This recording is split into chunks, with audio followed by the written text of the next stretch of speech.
ఆపదామపహర్తారం దాతారం సర్వసంపదాం లోకాభిరామం శ్రీరామం భూయో భూయో నమామ్యహం. హరి ఓం.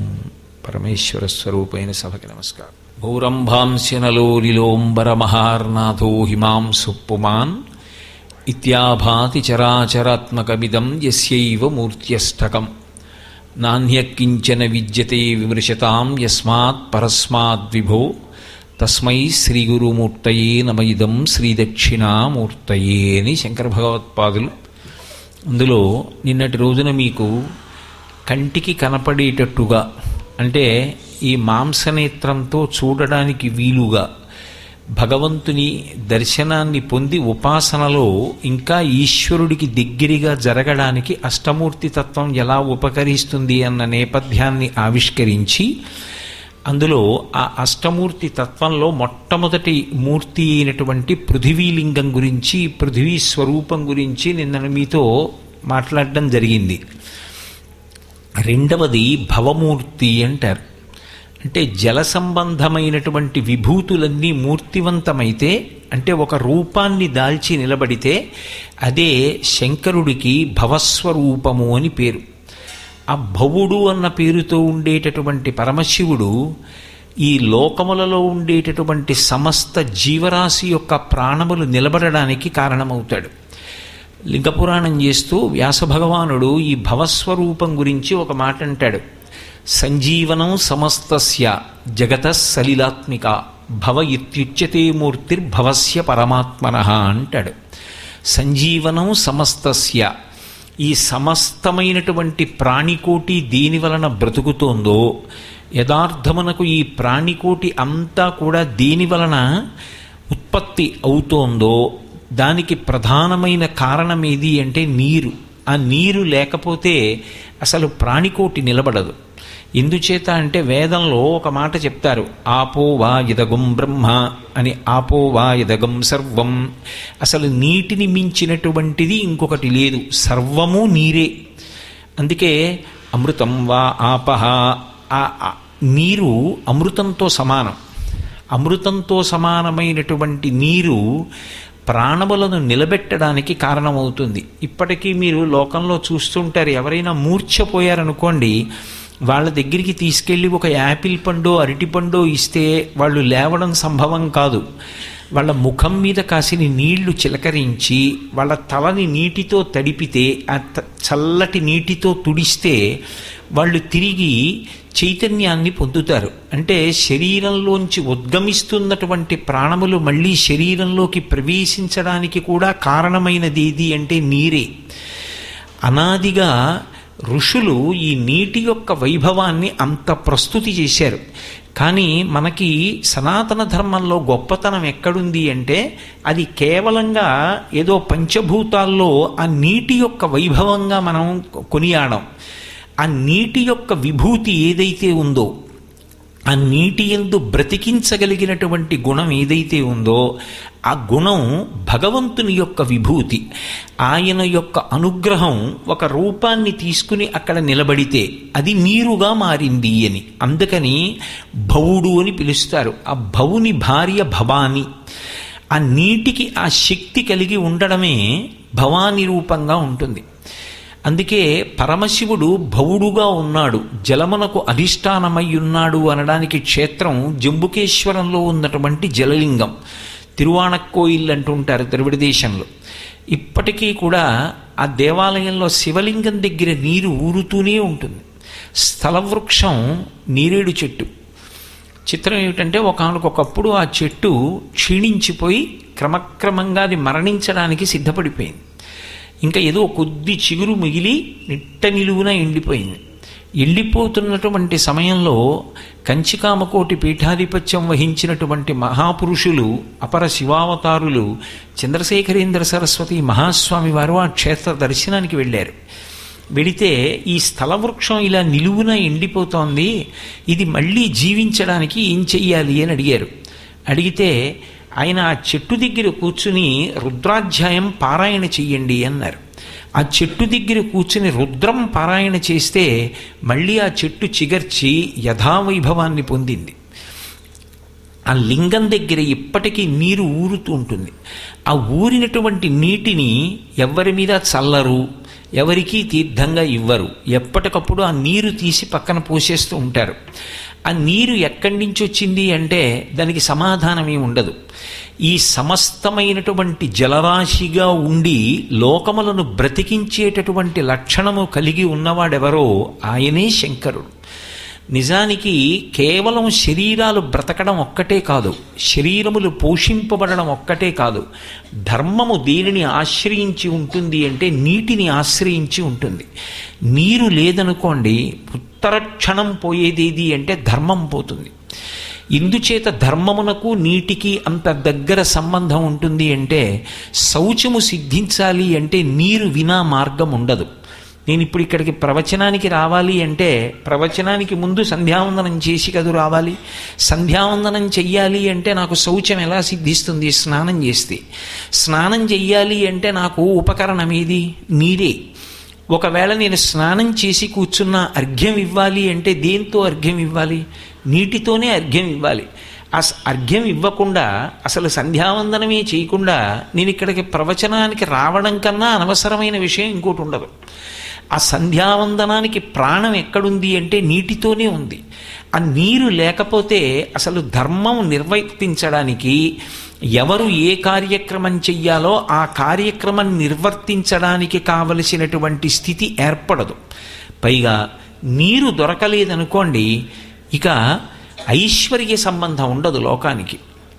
ఒక ఊరుందనుకోండి, ఆ ఊళ్ళో ఎంతంత మేడలు కట్టుకున్న వాళ్ళు ఉండనివ్వండి, ఎంతటి ఐశ్వర్యవంతులు ఉండనివ్వండి, కుటుంబంలో ఎంతమంది సభ్యులు ఉండనివ్వండి, ఎంత బంగారం ఉండనివ్వండి, ఎన్ని పశువులు ఉండనివ్వండి, నీరు దొరకడం మానేసింది అనుకోండి, ఆ ఊరంతా విడిచిపెట్టి ఉన్న ద్రవ్యాన్ని బంగారాన్ని పట్టుకుని వెళ్ళిపోతారు.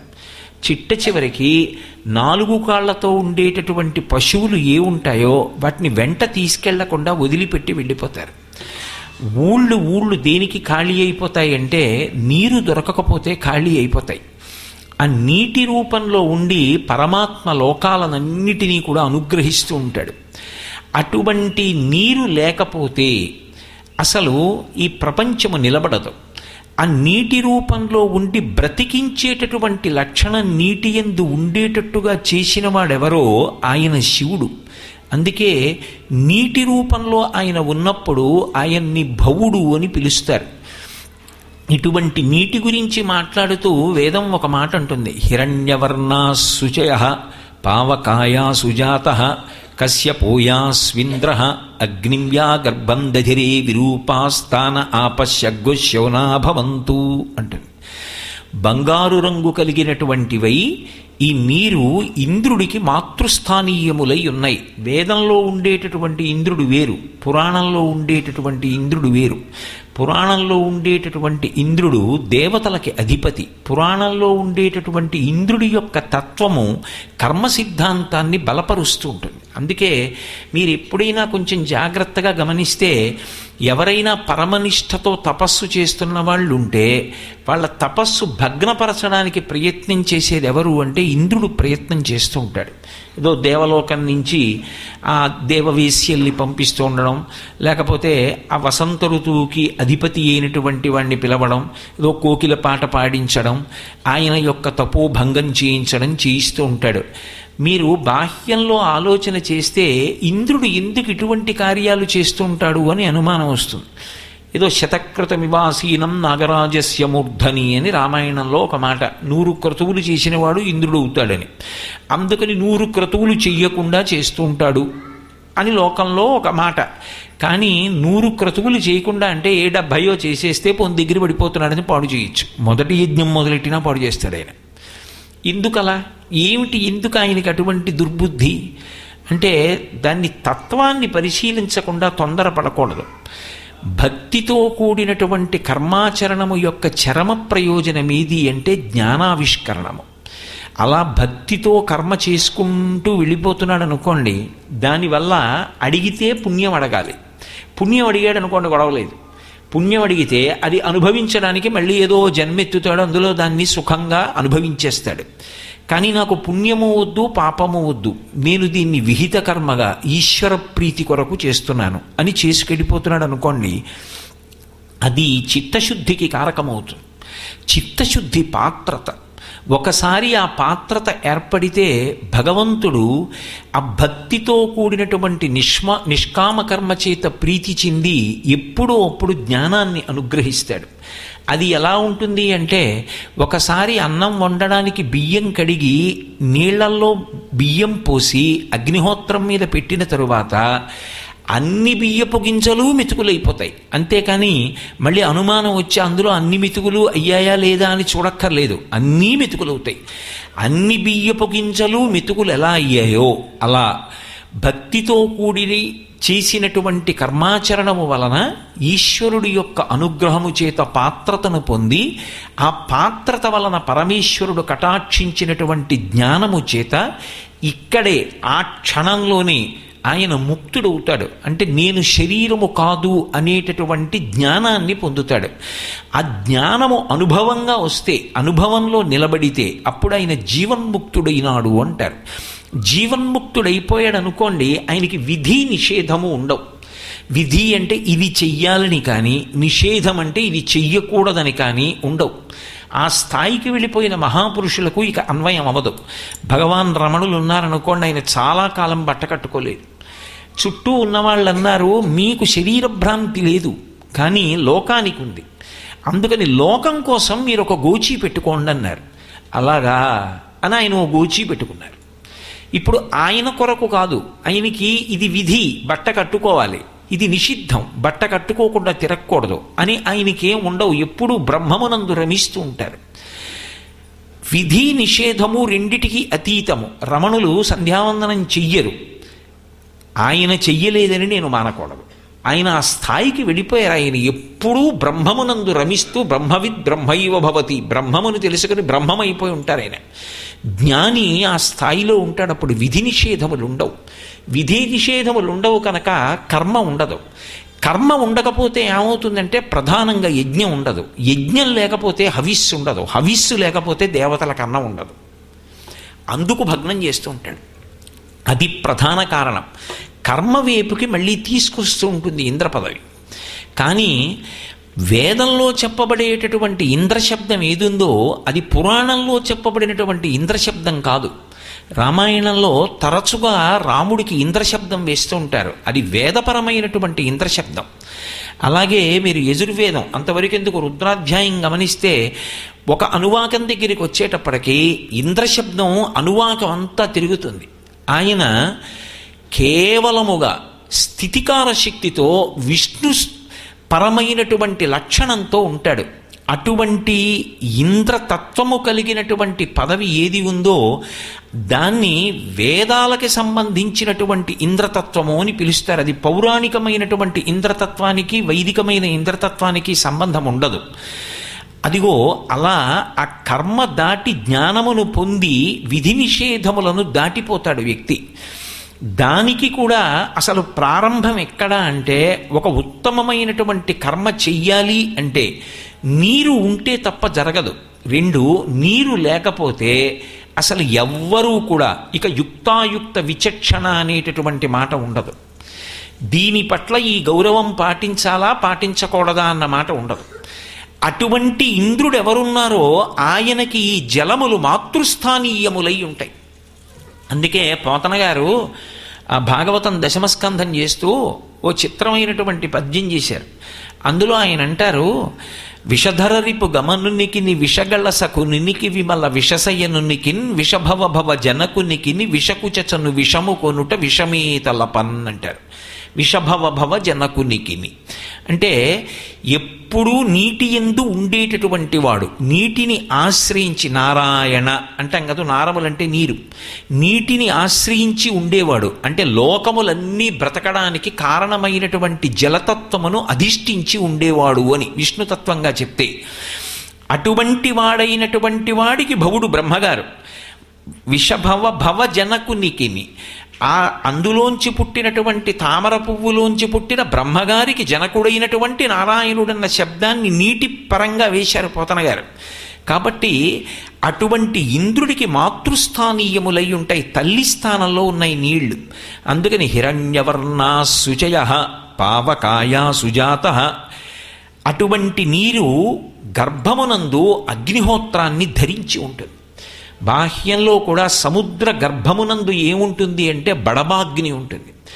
నీటి నుండి ఉత్పత్తి క్రమం చెప్పినప్పుడు ఈ విశ్వం ఎలా వచ్చింది అని చెప్తే ఆకాశాద్వాయు వాయోరగ్ని అంటూ ఆకాశము నుండి వాయువు, వాయువు నుండి అగ్ని, అగ్ని నుండి జలము ఉత్పత్తి అయ్యాయి అని. అయినప్పుడు ఆ నీటి యొక్క గర్భమునందే జలము కూడా నిలబడి ఉంటుంది. అందుకే ఈ సమస్త భూతకోటి నిలబడడానికి కారణమైనది ఏది అంటే నీరు. సమస్త భూతకోటికి శౌచమునిచ్చేది ఏది అంటే నీరు. అటువంటి నీరు అందరికీ కూడా 10 లక్షణములను అనుగ్రహిస్తూ ఉంటుంది. ఇది ఈశ్వరానుగ్రహంగా వస్తుంది అని వేదం చెప్తోంది. అందుకే స్నానం చెయ్యకుండా ఉండం. ఎవ్వరమైనా సరే స్నానం అనేటటువంటిది అత్యంత ప్రధానమైన కర్మ. ఆ స్నానం చేసేటప్పుడు గంగాది నదులను స్మరించకుండా లేదా కనీసంలో కనీసం భగవన్నామ స్మరణ లేకుండా చేసిన స్నానం కాకి స్నానం అంటారు. భగవన్నామం స్మరించి గంగే చ యమునే చైవ గోదావరి సరస్వతి నర్మదే సింధు కావేర్యౌ జలేస్మిన్ సన్నిధిం కురు ఆయాంతు స్నానం ద్రవ్యాణి చ సంప్రోక్ష్య అంటారు. అసలు స్నానం అన్న మాటకు అర్థం ఏంటంటే మజ్జనం అని. తల మునగాలి, తల మునిగితే స్నానం అంటే దాని అర్థం ఏమిటి? ప్రవహించేటటువంటి జలములలో కానీ నిలబడినటువంటి జలములు కలిగిన తటాకాదుల యందు కానీ తల మునిగేటట్టుగా స్నానం చేస్తే దానిని స్నానం అని పిలుస్తారు. అథవా అంత అవకాశం లేనప్పుడు ఏం చేస్తాం? ఆ నీళ్లు తీసి తలమించి పోసుకుంటాం. అలా స్నానం చేస్తే ఏమొస్తుంది అన్నారు. నీటి వలన 10 గుణములు కలుగుతాయి. ఈ 10 గుణములు ఎక్కడి నుంచి వస్తాయి అంటే కేవలము నీటి నుండి మాత్రమే ఉత్పన్నమవుతాయి. ఇది భారతీయ ధర్మమునందు, సనాతన ధర్మమునందు ఉన్నటువంటి గొప్పతనం. అందుకని ఆయన భవుడయ్యాడు. జలము ఒక లింగస్వరూపం, ఒక శివస్వరూపమైంది. అందులో మీరు మొట్టమొదటిదేది అంటే సాధో రూపంచ, సాధురూపం కలుగుతుంది. సాధురూపము అంటే ఉద్వేగములన్నీ అణగిపోయి చక్కటి సురూపము కలుగుతుంది. ఇప్పుడు నిద్రపోయాడనుకోండి ఒక వ్యక్తి, నవరంధ్రములు కూడా మలమును విడిచిపెడతాయి. 2 కందు రంధ్రాలు, 2 ముక్కు రంధ్రాలు 4, 2 చెవి రంధ్రాలు 6, నోరు 7, మలద్వారము మూత్రద్వారము 9 రంధ్రములు. ఈ 9 రంధ్రములు కూడా మలమును స్రవిస్తాయి. 9 రంధ్రములు మలమును స్రవిస్తే వాడు ఉత్తమ కర్మ చేయడానికి అర్హత కోల్పోతాడు. పైగా శరీరము యొక్క తేజస్సు క్షయమైపోతుంది. అందుకే చూడండి, ఏం నిద్రపోయి లేచావా ఏమిట్రా అలా ఉంది నీ ముఖం అంటారు. అది దేని చేత మళ్ళీ ఉత్సాహాన్ని పొందుతుంది, మంచి స్వరూపాన్ని పొందుతుంది అంటే స్నానము చేత పొందుతుంది. అందుకే మీరు చూడండి, నేను అలా అన్నానని మీరు తేలిగ్గా తీసుకోవద్దు. ఎక్కువ పర్యాయములు స్నానము చేసేటటువంటి వారి యొక్క తేజస్సు వేరుగా ఉంటుంది. అంత స్నానం చెయ్యనటువంటి వాళ్ళు, ఎక్కువ స్నానమునందు శ్రద్ధ లేని వారు ఎవరుంటారో వారి యందు అటువంటి కాంతి మీకు గోచరము కాదు. అందుకే సాధో రూపంచ, అసలు చక్కటి రూపము కలుగుట అంటే చూడగానే ప్రశాంతవదనము అనిపించాలంటే, ఉద్వేగములు అణిగేటట్టు చెయ్యాలి అంటే, మలము నుండి శౌచమును కల్పించాలి అంటే దాన్ని సాధించగలిగిన శక్తి దేని యందు నిబిడీకృతమైంది అంటే ఒక్క జలములయంది. ఒకప్పుడు పరమశివుడికి శుక్రాచార్యుల వారి మీద కోపం వచ్చింది. కోపం వచ్చి ఆయన చంపలేదు. ఎందుకు చంపలేదు అంటే, బృహస్పతి ఎలా అయితే దేవగురువో అలా శుక్రాచార్యుల వారు కూడా రాక్షసులకు గురువు. కానీ ఇద్దరూ గురువులే. నిష్పక్షపాతంగా గురువు యందు అన్వయం అయినప్పుడు ఒక విషయం కనపడుతుంది. బృహస్పతి తన కొడుకైనటువంటి కచుడు విద్యాభ్యాసం చెయ్యాలంటే ఎవరి దగ్గరికి పంపించాడు? శుక్రాచార్యుల వారి దగ్గరికి పంపించాడు. శుక్రాచార్యుల వారి దగ్గర మృత సంజీవని విద్య నేర్చుకుని కచుడు దేవలోకానికి ఉపకారం చేశాడు. వాళ్ళ మధ్య ఏ విధమైనటువంటి వివాదాలు ఉండవు. బలిచక్రవర్తి విశ్వజిత్ యాగం చేశాడు అంటే, అంత గొప్పవాడయ్యాడంటే దానికి కారణం శుక్రాచార్యుల వారి అనుగ్రహం. అందుచేతనే ఏనాడు గురువుగారి అనుగ్రహం తొలగిపోతుందో ఆనాడు పతనమైపోతాడు. అప్పటి వరకు వేచి చూడండి అన్నాడు బృహస్పతి. ఎదురుగుండా వచ్చినవాడు విష్ణువురా, నువ్వు దానం ఇవ్వకన్నాడు శుక్రాచార్యుల వారు. ఏదైనా కానివ్వండి, మాట తప్పను, నేను ఇస్తానన్నాను, 3 అడుగులు ఇచ్చేస్తానన్నాడు. ఆయన రాక్షస నీతి చెప్పాడు. వారిజాక్షులందు వైవాహికములందు ప్రాణమిత్తమాన భంగమందు జికిత గోకులాగ్ర జన్మరక్షణమందు పలికి బొంకవచ్చు నఘము పొందడదిప. ఏం పర్వాలేదురా, అబద్ధం చెప్పి నేను అలా అనలేదు అన్నాడు. నేను అనను. బ్రతకవచ్చుగాక బహువిధంబులనైన వచ్చుగాక లేవి వచ్చుగాక జీవధనములైన చెడుగాక పడుగాక మాట మీరలేడు మానధనుడు. నేను మాట తప్పను, దానం చేసేస్తానన్నాడు. నువ్వు నా మాట తిరస్కరించావు కాబట్టి ఐశ్వర్యం భ్రంశం అయిపోతుందన్నాడు శుక్రాచార్యుల వారు. గురువుగారి కటాక్షం పోయింది, బలిచక్రవర్తి యొక్క ఐశ్వర్యం పోయింది. బృహస్పతి ఎంత గొప్పవాడని చెప్పాలో నిష్పక్షపాతంగా ఆలోచించినప్పుడు రాక్షస గురువైన శుక్రాచార్యుల వారు కూడా అంతే గొప్పవాడు. ఇంత గొప్పవాడైనటువంటి బృహస్పతితో తుల్యుడైనటువంటి శుక్రాచార్యుల వారు బృహస్పతి సాధించిన ఏ విషయాన్నైనా ఆయన సాధించగలడు. వచ్చిన ఒకే ఒక్క తేడా ఏమిటంటే, రాక్షసులు ఆయన్ని ఆశ్రయించారు, దేవతలు ఈయన్ని ఆశ్రయించారు. దేవతల వలన లోకములకు ఉపకారం జరుగుతుంది, రాక్షసుల వలన అపకారం జరుగుతుంది. అందుచేత శుక్రాచార్యుల వారు దేవగురువైనటువంటి బృహస్పతి పొందినటువంటి వైభవం లోకంలో సాధారణంగా పొందలేదేమో కానీ, బృహస్పతి కన్నా శుక్రాచార్యుల వారు తక్కువ అని సిద్ధాంతీకరించడం మాత్రం జాగ్రత్తగా బృహస్పతి మాటలను పరిశీలిస్తే అది సాధ్యం కాదన్న విషయం స్పష్టం అవుతుంది. కాబట్టి సాధో రూపంచ, సద్రూపము అంటే సాధురూపము అంటే అన్ని ఉద్వేగములు అణగిపోయి చక్కటి రూపము అంటే చూడగానే ఏమి తేజస్సురా మహానుభావుడు, ఎంత ఏదో అర్ధచంద్రుని తేట నవగళించులలాట పట్టి తీర్చిన గంగ మట్టితోడ చెక్కుటద్దముల యందు జిగివిల్లువలు చిందు రమణీయమణి కుండలములతోడ అని పసిడివ్రాత జలంగు మిషిమిదోపజలంగు అరుణాంశకోత్తరీయంబుతోడ సరిడేనిరా కట్టు చెడువాముల కట్టు బెడగారు నిర్కావి పింజతోడ ధవళ ధవళములగు జనిదములతోడ కాశికాముద్రయిడిన యుంగరంబుతోడ శాంతరసముప్పు బ్రహ్మ తేజంబుతోడ ప్రవరుడయ్యక్షర ప్రవరుడపుడు అంటాడు అలసాని పెదనగారి మనుచరిత్రలో. అలా శాంతరసముప్పు బ్రహ్మ తేజంబుతోడ అటువంటి సాధురూపం దేనివల్ల సాధ్యమవుతుంది అంటే, ఆ స్నానము ఎక్కువ మాటలు చేసే అలవాటు ఉన్న చోట. మనకి భారతదేశం కర్మభూమి. కర్మభూమి అయినటువంటి భారతదేశంలో పుష్కళంగా లభిస్తుంది నీరు, నీటికి కొదవలేదు, అన్ని జీవనదులు ప్రవహిస్తుంటాయి. సాధోరూపంచ, సాధోరూపంతో పాటుగా తేజస్సు అంటే కాంతి బాగా ఉద్దీపనమవ్వాలి అంటే, కాంతి దేని చేత పెరుగుతుంది మనసుకి మనుష్యునకు అంటే వర్చస్సు అంటారు. ఆ కాంతి పెరగడానికి కూర్మవాయువు బాగా తేజస్సుని సంతరించుకోవడానికి మనస్సు నిశ్చలంగా ఉండడం కారణమవుతుంది. ఆ మనస్సు నిశ్చలత్వం దేని చేత పొందుతుంది అంటే స్నానము చేత పొందుతుంది. అందుకే మీరు చూడండి, మనసు ఎక్కువ కదులుతోంది, రజోగుణ తమో గుణముల చేత కొట్టబడుతోంది అనుకుంటే వెంటనే చల్లటి నీటితో ఒకసారి స్నానం చేస్తారు. ఇప్పటికీ చల్లని నీటితో చేసినటువంటి స్నానము వలన రజోగుణ తమో గుణములతో కదిలిపోయినటువంటి మనసు స్థిమితపడి నిలబడుతుంది. అందుకే దాని వలన తేజస్సు ఉద్దీపనమవుతుంది. కాబట్టి ఆ కాంతిని పెంచే లక్షణం దేనికి ఉంది అంటే స్నానానికి. ఆ స్నానమునకు ఉపకరణం ఏది అంటే నీరొక్కటే. కాబట్టి సాధో రూపంచ తేజో బలశ్చ, శరీరమునకు బలమునిచ్చేది ఏది అంటే స్నానం. అసలు స్నానం చేసేటప్పటికే బడలిక బాగా తీరిపోయి అమ్మయ్యా అనిపిస్తుంది. వేసవి కాలంలో ఏదో శంకరాచార్యులు వారి శివానంద లహరిలో చెప్పినట్టు సంసార భ్రమణ పరితాపోపశమనం అంటారు. అలా బయట తిరిగి వచ్చినటువంటి వాడు ఒళ్ళు చెమట పట్టి తాపాన్ని పొంది ఉంటే ఒక్కసారి చల్లటి నీళ్లు తలమించి స్నానం చేసి తుడుచుకుని తేలిక బట్ట కట్టుకొచ్చి కూర్చున్నాడు అనుకోండి, అమ్మయ్యా అని బడలికంతా తీరి మంచి బలాన్ని పుంజుకుంటాడు.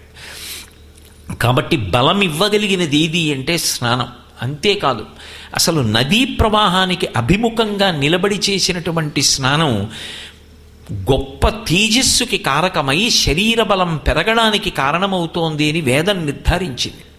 కాబట్టి తేజోరూపంచ బలం, అలాగే సాధోరూపంచ తేజస్సు, బలం, శౌచం.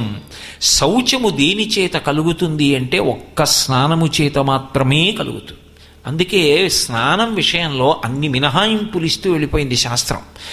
ప్రతిరోజు పురుషుడు తలస్నానం చెయ్యాలి, తలమించి స్నానం చెయ్యాలి. తలమించి స్నానం చెయ్యకుండా పురుషుడు ఉండడాన్ని శాస్త్రం అంగీకరించదు. ఎప్పుడు అంగీకరిస్తుంది అంటే ఏదైనా అనారోగ్యము చేత గ్రసింపబడితే, ఆయన బాధపడుతుంటే, శరీరము జ్వరపీడితమయ్యుంటే కంఠగత స్నానము. ఇక్కడి నుంచి స్నానం ఎప్పుడు అంటే ఒక్క ఆరోగ్యం బాగుండకపోతేనే. అది కూడా చెయ్యడానికి అంగీకరించకపోతే వైద్యుడు అలా కూడా స్నానం చేయకూడదు అంటే కటి ప్రాంతం నుంచి అంటే నడుం దగ్గర నుంచి స్నానం చెయ్యాలి. అది కూడా కుదరదు అంటే కాళ్ళు కడుక్కోవాలి. అది కూడా కుదరదు అంటే అప్పుడు విభూతి చల్లుకోవాలి. అది కూడా కుదరదు అంటే నారాయణ నామస్మరణం చెయ్యాలి. అథవా గోవిందా గోవిందా గోవింద అపవిత్ర పవిత్రోవా సర్వావస్థాంగతోపివా యస్మరేత్ పుండరీకాక్షం సబాహ్యాభ్యంతర శుచి.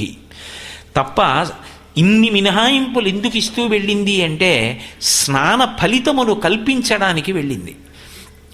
స్నానమే శౌచమునిస్తుంది. శౌచము అంటే ఒక ఉత్తమ కర్మ చేయడానికి అర్హత.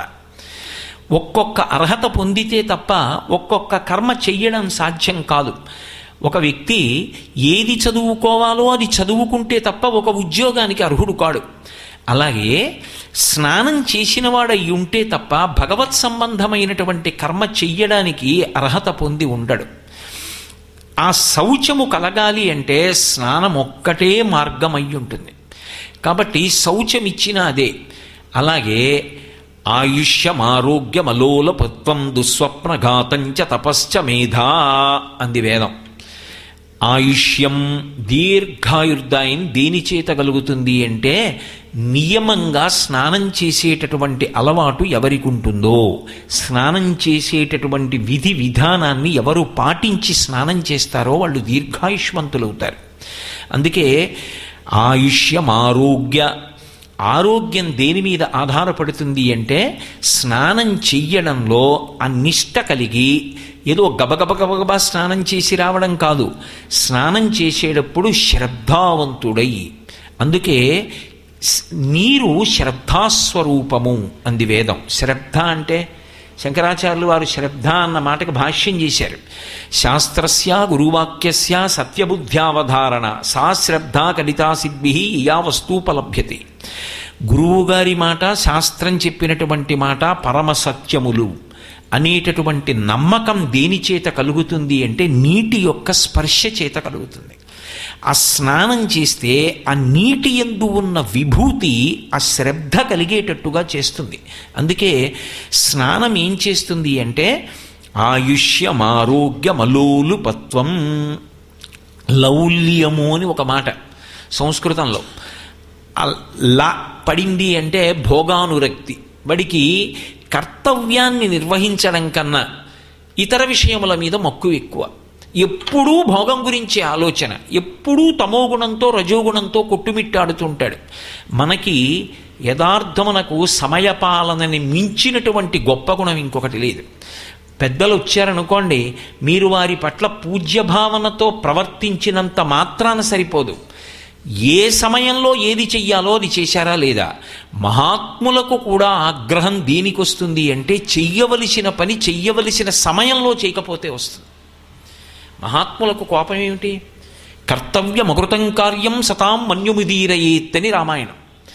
మహాత్ములకు కూడా ఆగ్రహం దేని చేత వస్తుంది అంటే ఏ సమయమునందు ఏ పని చెయ్యాలో ఆ సమయమునందు ఆ పని చెయ్యాలి.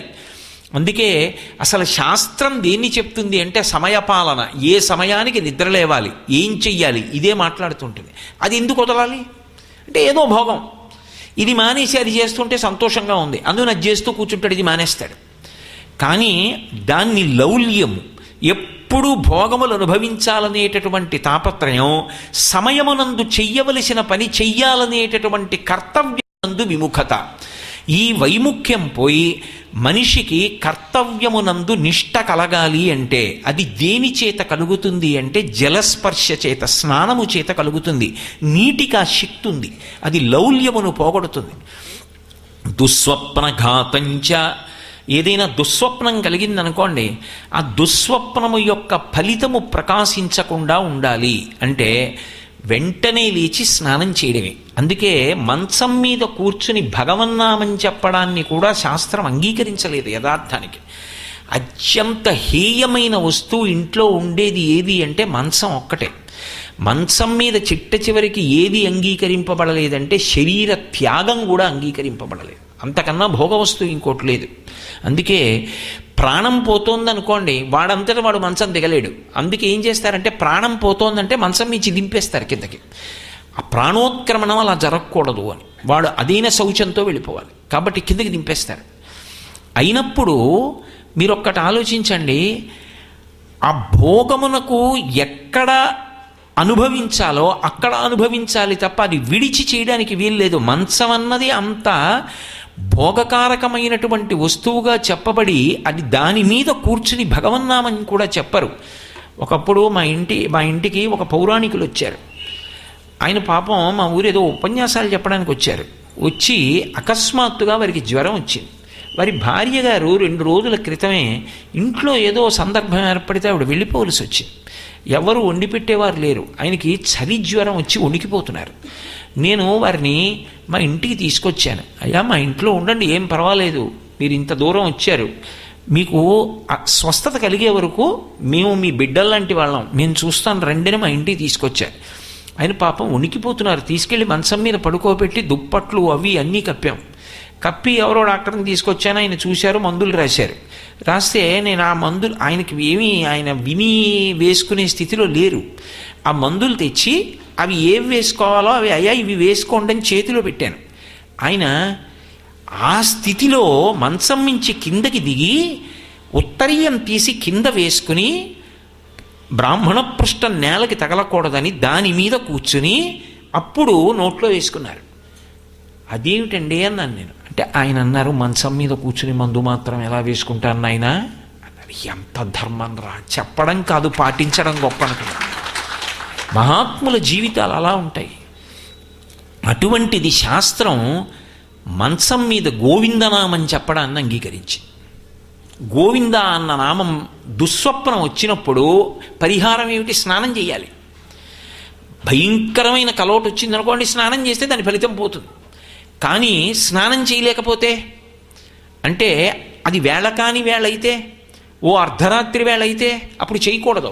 అప్పుడు దుస్వప్నే స్మర గోవిందం, గోవిందనామాన్ని స్మరించమంది. ఎందుకని?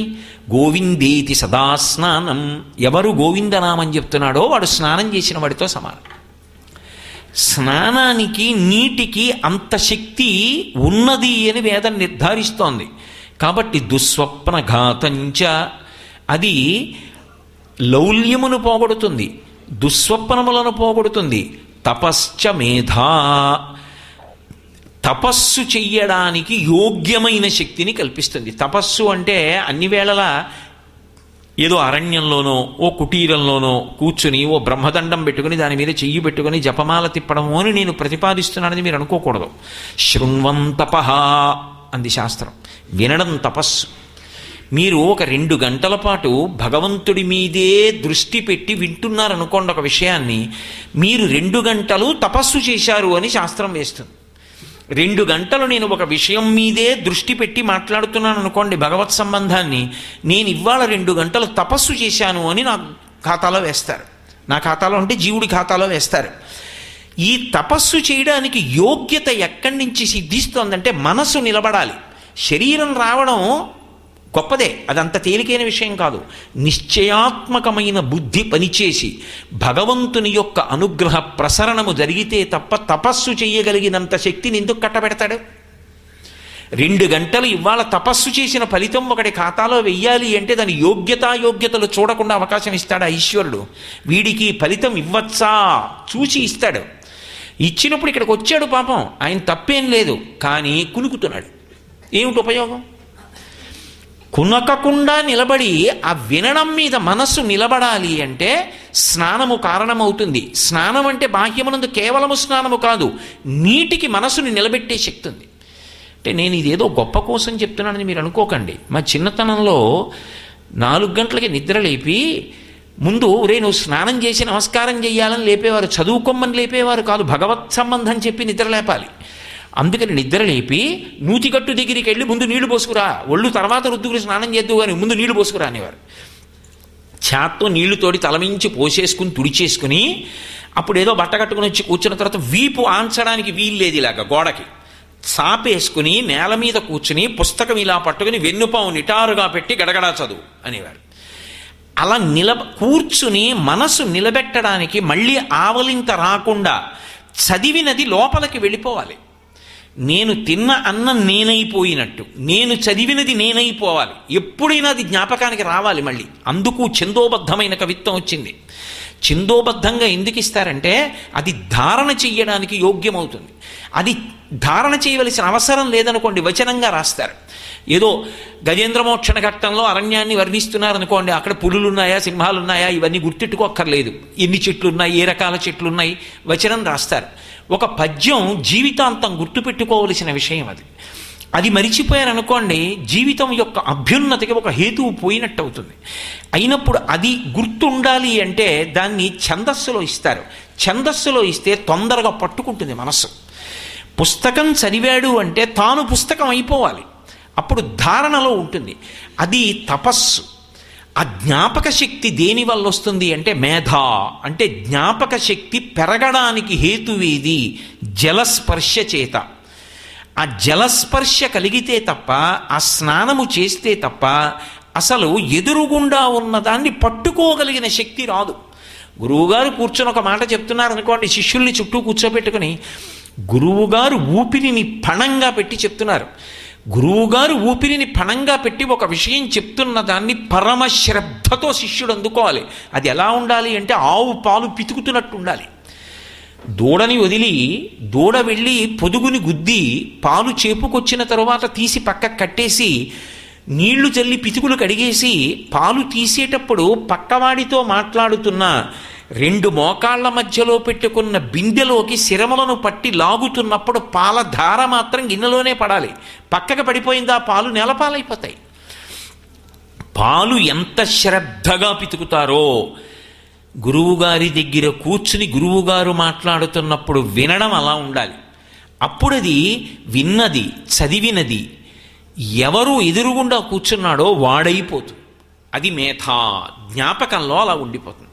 ఆ సందర్భం వచ్చినప్పుడు టక్కున జ్ఞాపకానికి వచ్చి ఓ గురువుగారు చెప్పారు నేను ఇలా బ్రతకాలి అని అలా బ్రతుకుతాడు. జీవితానికి అన్వయం అవుతుంది. అందుకే విద్యాభ్యాసం చేసేటటువంటి కాలం బ్రహ్మచర్యం కనుక బ్రహ్మచర్యం మీద ఎక్కువ నిబంధనలను వేదం విధించలేదు. ఏకాదశి నాడు ఉపవాసం చేయమని కానీ, లేకపోతే ఆఖరికి యజ్ఞంలో మీరు కూర్చుని హవిస్సివ్వండని కానీ అలా సమిధాదానం చేసి వదిలిపెట్టేసేయండి. గాయత్రి చెయ్యి, సంధ్యావందనం చెయ్యి, గురువుగారి దగ్గర కూర్చో, పాఠం నేర్చుకో. ఒకవేళ గాయత్రి చేసే అధికారం లేకపోతే నష్టమేం లేదు, గురువుగారు చెప్పింది విను చాలు. గురువుగారి దగ్గర నేర్చుకున్నదేదో అదే తర్వాత జీవితాంతం పనికొస్తుంది. అది జ్ఞాపకం ఉండాలి. అంతేకాని చిన్నప్పుడు ఎప్పుడో చెప్పారు కానండి అన్నీ మర్చిపోయానంటే ఎలా పనికొస్తుంది జీవితంలో? మంచి మాట జ్ఞాపకం ఉండిపోవడం మేధ. ఈ 10 లక్షణములు దేనివల్ల కలుగుతున్నాయి అంటే నీటి వలన కలుగుతున్నాయి. అది భవుడు, అది లింగస్వరూపం. అంతేకాదు అసలు నీటికి ఉన్నటువంటి గొప్పతనం ఒకటి ఉంది. ఆపో వై దేవాహ ఆపో వై సర్వా దేవాహ అంది వేదం.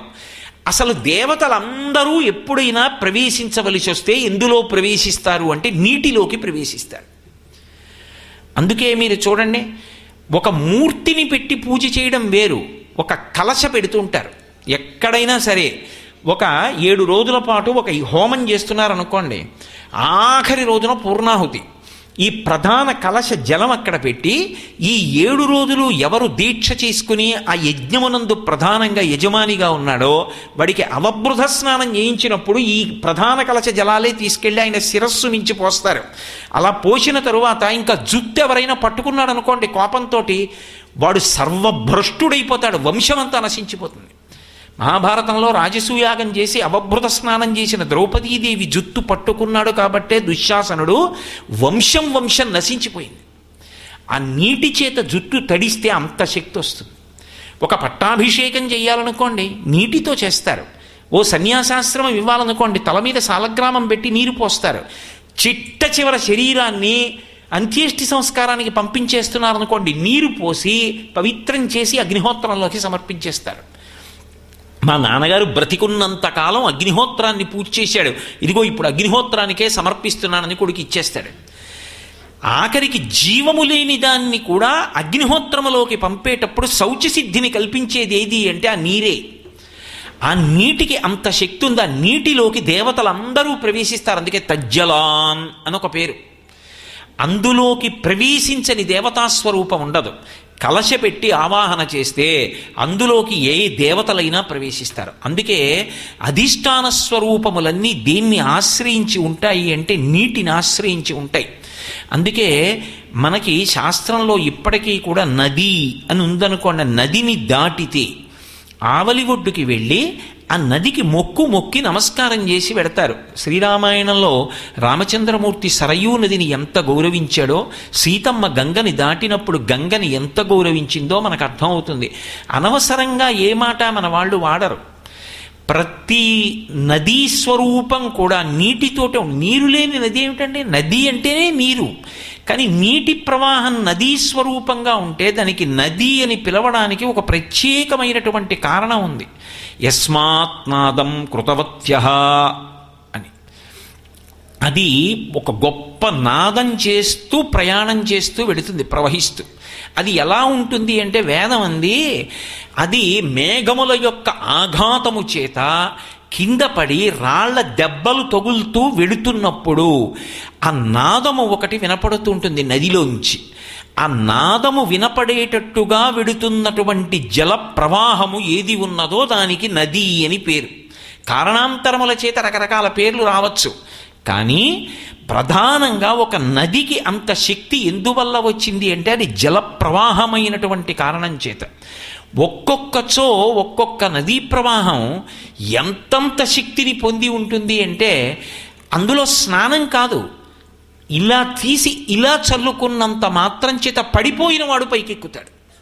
మీరు రామాయణాన్ని గమనిస్తే గంగానది పరమశివుని యొక్క తలమించి కింద పడి ప్రవాహంగా వెళ్ళిపోతున్నప్పుడు దాంట్లో స్నానం చేయడం కుదరలేదు. దాని ప్రవాహ వేగం అలా ఉందప్పుడు. గంగ ఆవిర్భవించినప్పుడు రంగతుంగతరంగ సంఘములతో రంజిల్లు ఘోషంబుతో బంగారంబగు పొంగుతో నురగతో పువ్వాట తుంపర్లతో భంగుల్సల్పుచు జంగలించు తన భాగము నుండి జారం గంగమ్మను దల్చితే శిరమునన్ రంజిల్లుతుం శంకర.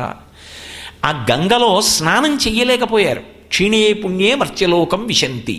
ఆ పైన స్వర్గాలోకాది లోకాలలో ఉన్నటువంటి దేవతా పదవులను అనుభవించినటువంటి పరమపుణ్యాత్ములు పుణ్యం పూర్తయిపోయి కింద పడిపోతున్నారు మర్త్యలోకంలో.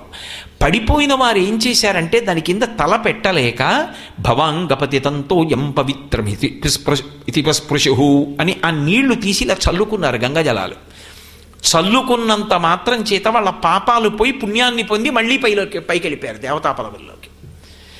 ఒక్కొక్క జలమును అటువంటి శక్తి ఆవహించి ఉంటుంది.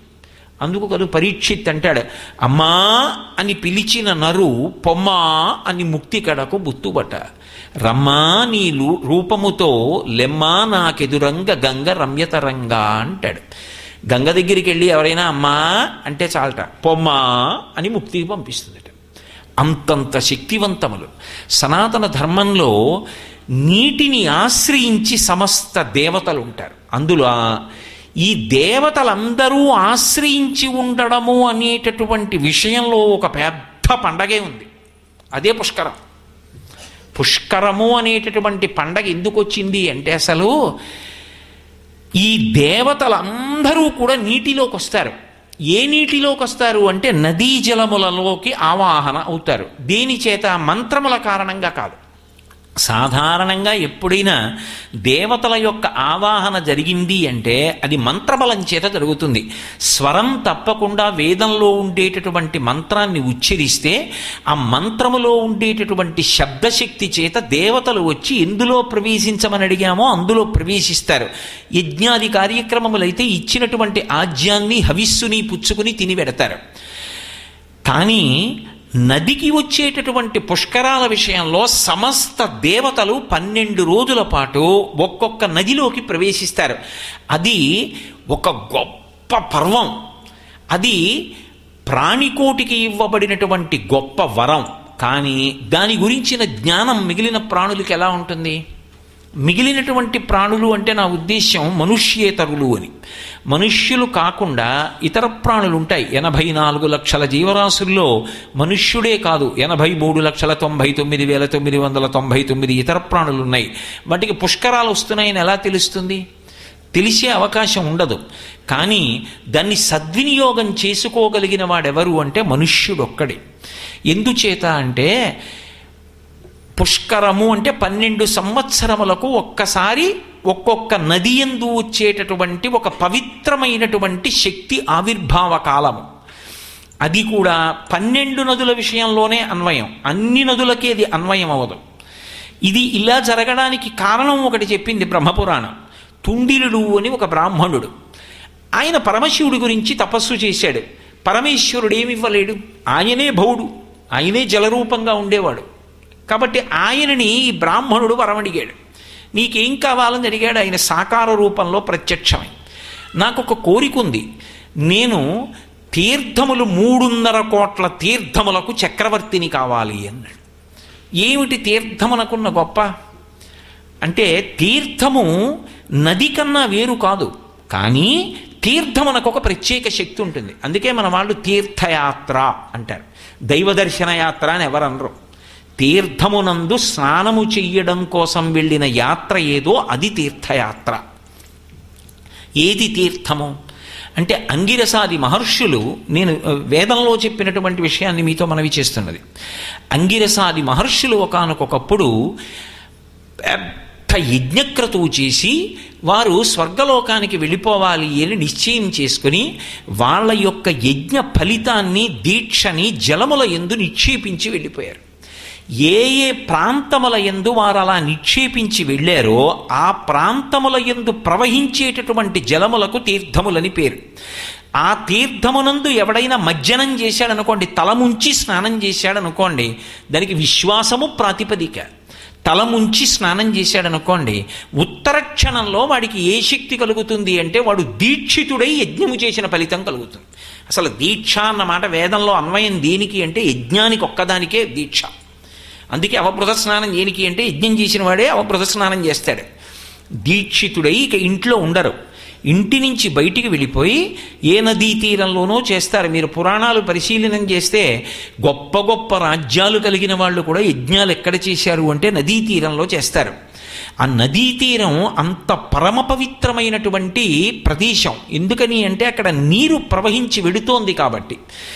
ఆ నదీ తీరంలో యజ్ఞం చేసి యజ్ఞం పూర్తయిపోయిన తర్వాత మేళతాళాలతో ఇంటికి ఎడతారు. దీక్షితుడు అంటారు అంతకాలం. అటువంటి దీక్ష చేసినటువంటి ఫలితం, యజ్ఞం చేసిన ఫలితం దేని వలన వస్తుంది అంటే తీర్థంలో స్నానం చేయడం వల్ల వస్తుంది. స్వామి పుష్కరిణి వెంకటాచలంలో ఒక తీర్థం.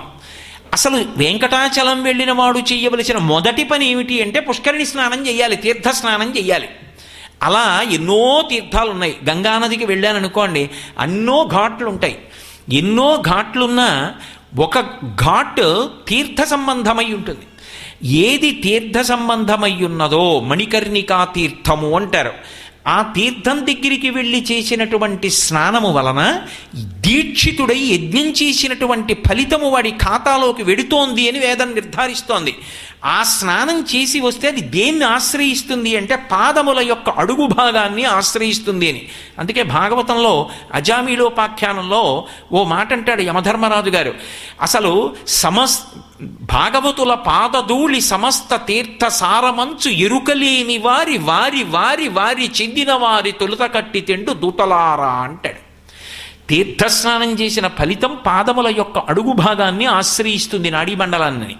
అందుకే ఎవరైనా తీర్థయాత్ర చేసి వచ్చారనుకోండి, వెంటనే వాళ్ళు స్నానం చేసి ఉన్నారా లేదా కూడా చూడరు. ప్రయాణం పూర్తి చేసి వాహనంలోంచి దిగుతూ ఉంటేనే వాళ్ళ పాదములకో నమస్కారం చేస్తారు. ఎందుకని అంటే తీర్థమునకు అంత గొప్ప ఉంది. మళ్ళీ వెనక్కి రండి. అటువంటి తీర్థములు 300 కోట్ల తీర్థములకు నాకు చక్రవర్తిత్వం లభించాలి. నేను అటువంటి సౌభాగ్యాన్ని పొందాలి. నేనున్న ప్రదేశం అంత పవిత్రం అయిపోవాలి. కాబట్టి నాకు ఆ శక్తినిమ్మని పరమశివుణ్ణి వరమడిగాడు తుందిరుడు. నీకు పుష్కరుడు అన్న పేరుతో నేను ఆ శక్తిని ఇస్తున్నాను, నువ్వు ఇన్ని కోట్ల తీర్థములకు అధినాథుడవుతావని నీటి యందు నివసించి ఉండేటటువంటి శక్తిని పుష్కరుడికి కటాక్షించాడు శంకరుడు. ఈ పుష్కరుణ్ణి చతుర్ముఖ బ్రహ్మగారు ఆహ్వానించాడు. ఒకసారి నేను సృష్టి కార్యం చెయ్యాలి, నా కమండలానికి నా కమండలంలో ఉన్న జలానికి ఒక గొప్ప శక్తి ఉంటుంది. ఎందుకంటే అందుకే వేదం ఒక చమత్కారమైన మాట అంది. రాక్షసఘ్నము అంటే రాక్షసుల్ని చంపేదేది అంటే నీరే అంది. ఎందుకు చంపేస్తుంది అంటే ఆ నీరు తీసి మంత్రాన్ని ఒక్కసారి జపించి ఆ నీరు చల్లాడనుకోండి, అవతలవాడు ఏదైనా అయిపోతాడు. అలా మీకు పురాణంలో ఎంతమంది కనపడలేదు? మంత్రశక్తి నీటిలోకి వెళ్ళి ఆ నీరు అవతలవాడిని పడగొట్టగలిగిన బ్రహ్మాస్త్రంగా మారుతుంది. అంత గొప్పది. ఇక సృష్టి చెయ్యవలసిన నా కమండలంలో ఉండే జలాలు ఎంత శక్తివంతములు కావాలి. కాబట్టి నువ్వు వచ్చి నా కమండలంలో కూర్చోమన్నాడు పుష్కరుణ్ణి బ్రహ్మగారి. పుష్కరుడు పరమ సంతోషంగా బ్రహ్మగారి కమండలంలోకి ప్రవేశించడం కన్నా నాకు అదృష్టం ఏమిటని బ్రహ్మకమండలంలో కూర్చున్నాడు. ఆ కమండల జలాలతో ఒకప్పుడు శ్రీ మహావిష్ణువు యొక్క పాదములు కడిగాడు బ్రహ్మగారు. ఇప్పుడు అంటే వామనమూర్తి ఘట్టంలో వామనమూర్తి ఇంతంతై వటుడింతయై వరియుతానింతై అభో వీధిపై అంతై తోజిత మండలగ్రమణ కల్లంతై ప్రభారాశిపై అంతై చంద్రునకంతయై ధ్రువునిపై అంతై మహర్వాటిపై అంతై సత్యపదోన్నతుండగుచ బ్రహ్మాండాంత సంబద్ధి అయి అని పెరిగిపోతున్నప్పుడు తన పుట్టిల్లిద పొమ్మటంచునడు అజుడున్ తన్నాభి పంకేరుహంబు నిరీక్షించి నటించి ఉన్నత పదంబున్గాంచి తత్పాదచేచనముంచేస కమండలూదకములం చల్లించి తత్తోయముల్ వినివీధిన్ ప్రవహించ దేవనదిగా విశ్వాత్ము కీర్తి ప్రభన్. బ్రహ్మగారు శ్రీ మహావిష్ణువు యొక్క పాదం పైకొస్తుంటే కమండలంలో నీళ్లు చేతిలో పోసుకుని నారాయణుడి పాదములు గడిగితే ఆ కమండలంలో ఉన్న నీటి శక్తి అటువంటిది ఆకాశగంగగా ప్రవహించింది అని భాగవతం. అయినప్పుడు ఆ కమండలంలో ఉన్న జలములకు అంత శక్తి కలిగింది. పుష్కరుడికి చతుర్ముఖ బ్రహ్మగారి యొక్క కమండలంలో ఉన్న జలముల యందు కూర్చోవడంలో అనురక్తి. ఎందుకని ఆయన పరమేష్ఠి, సృష్టికర్త. సృష్టికర్త అంటే ఒక గౌరవం ఉంటుంది. ఎందుకని ఆయన ఈ లోకములను సృజించినవాడు. చూడండి, ఇంట్లో మా నాన్నగారు నేను ఉన్నామనుకోండి, ఇంటికి పట్టుకొచ్చిన వాడు శుభలేఖ ఎవరి పేరు మీద రాస్తాడు? నా పేరు మీద రాయకూడదు, మా నాన్నగారి పేరు మీద రాయాలి. ఒకవేళ మా నాన్నగారు ఇంట్లో ఉన్నా లేకపోయినా, వారు ఎక్కడికన్నా తీర్థయాత్రకు వెళ్ళినా వారి పేరు మీద రాసి నాకు ఇచ్చి, బాబు మీ నాన్నగారితో కలిసి మీ అందరూ రెండని పిలవాలి. అంతేకాని మీరు రెండని మా నాన్నగారి పేరు ఎత్తలేదనుకోండి, నేను వాడి ఇంటికి పెళ్ళికెళ్ళను కాదు.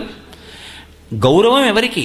ఇంటి యజమానికి. ఆయన పేరు చెప్తే చాలు. ఇంట్లో ఉన్న కుక్క పిల్ల పేరు కూడా చెప్పక్కర్లేదు గుడికెడితే. ఇంటి యజమాని పేరు చెప్పి ఆయన యొక్క ధర్మపత్ని సమేతస్య సకుటుంబస్య సపుత్రకస్య సబాంధవస్య అన్నాను అనుకోండి, ఆయన కుటుంబం ఆయన బంధువులు అందులోకి వచ్చారు. అంతేకాని మళ్ళీ ఒక్క లిల్లీ పువ్వు గులాబ్ పువ్వు పెట్టిన పేర్లన్నీ గుళ్ళోకి వెళ్ళి చెప్పి అర్చకుడితో చెప్పించి వెనకవాడి సమయం పాడు చేయకూడదు. శాస్త్రం ఎలా చెప్పిందో అలా చేస్తే చాలు. కాబట్టి ఇప్పుడు ఒక్క యజమాని తన కుటుంబం అంతటికీ కూడా అధినాయకుడై ఉన్నాడు. అంత గౌరవం ఉంది. మరి ఈ సమస్త బ్రహ్మాండములకు సృష్టికర్త అయినటువంటి బ్రహ్మగారికి ఎంత గౌరవం ఇవ్వాలి? తండ్రికి గౌరవం ఇవ్వలేదనుకోండి, లోకం ఏముంటుంది? ఏమి చవట కొడుకురా, తన తండ్రికే తాను గౌరవం ఇవ్వడు అంటుంది. అయ్యా మీ నాన్నగారు మిమ్మల్ని ఒక్కసారి కలవమన్నారండి, ఈ ఉపకారం చేసి పెడతాడో, మా అబ్బాయి దగ్గరికి వెళ్ళన్నారండి, వచ్చాను. మా నాన్నగారు చెప్తారండి, మీరు ఎలా నమ్మారు అన్నాడు అనుకోండి, ఎవరి గౌరవం పోయింది? తండ్రి గౌరవం పోయింది అని మీరు అనుకుంటున్నారు. అసలు ఆ కొడుకుని నంబర్ ఎవరు? ఇంకా ఓ మా నాన్నగారు చెప్పారా, తప్పకుండా నేను పరిశీలిస్తాను, తప్పకుండా నేను మీకు ఉపకారం చేయడానికే చూస్తాను అని చేసి, నాన్నగారండి అలా అస్తమానం పంపించకండి నాన్నగారు, అంతమందికి చేయడం నా వల్ల సాధ్యమా అని తండ్రికి గోప్యంగా చెప్పుకోవాలి. అంతేగాని మా నాన్నగారు అలాగే చెప్తారు మీరు ఎలా వచ్చారన్నవాడు కొడుకు ఎందుకు అవుతాడు?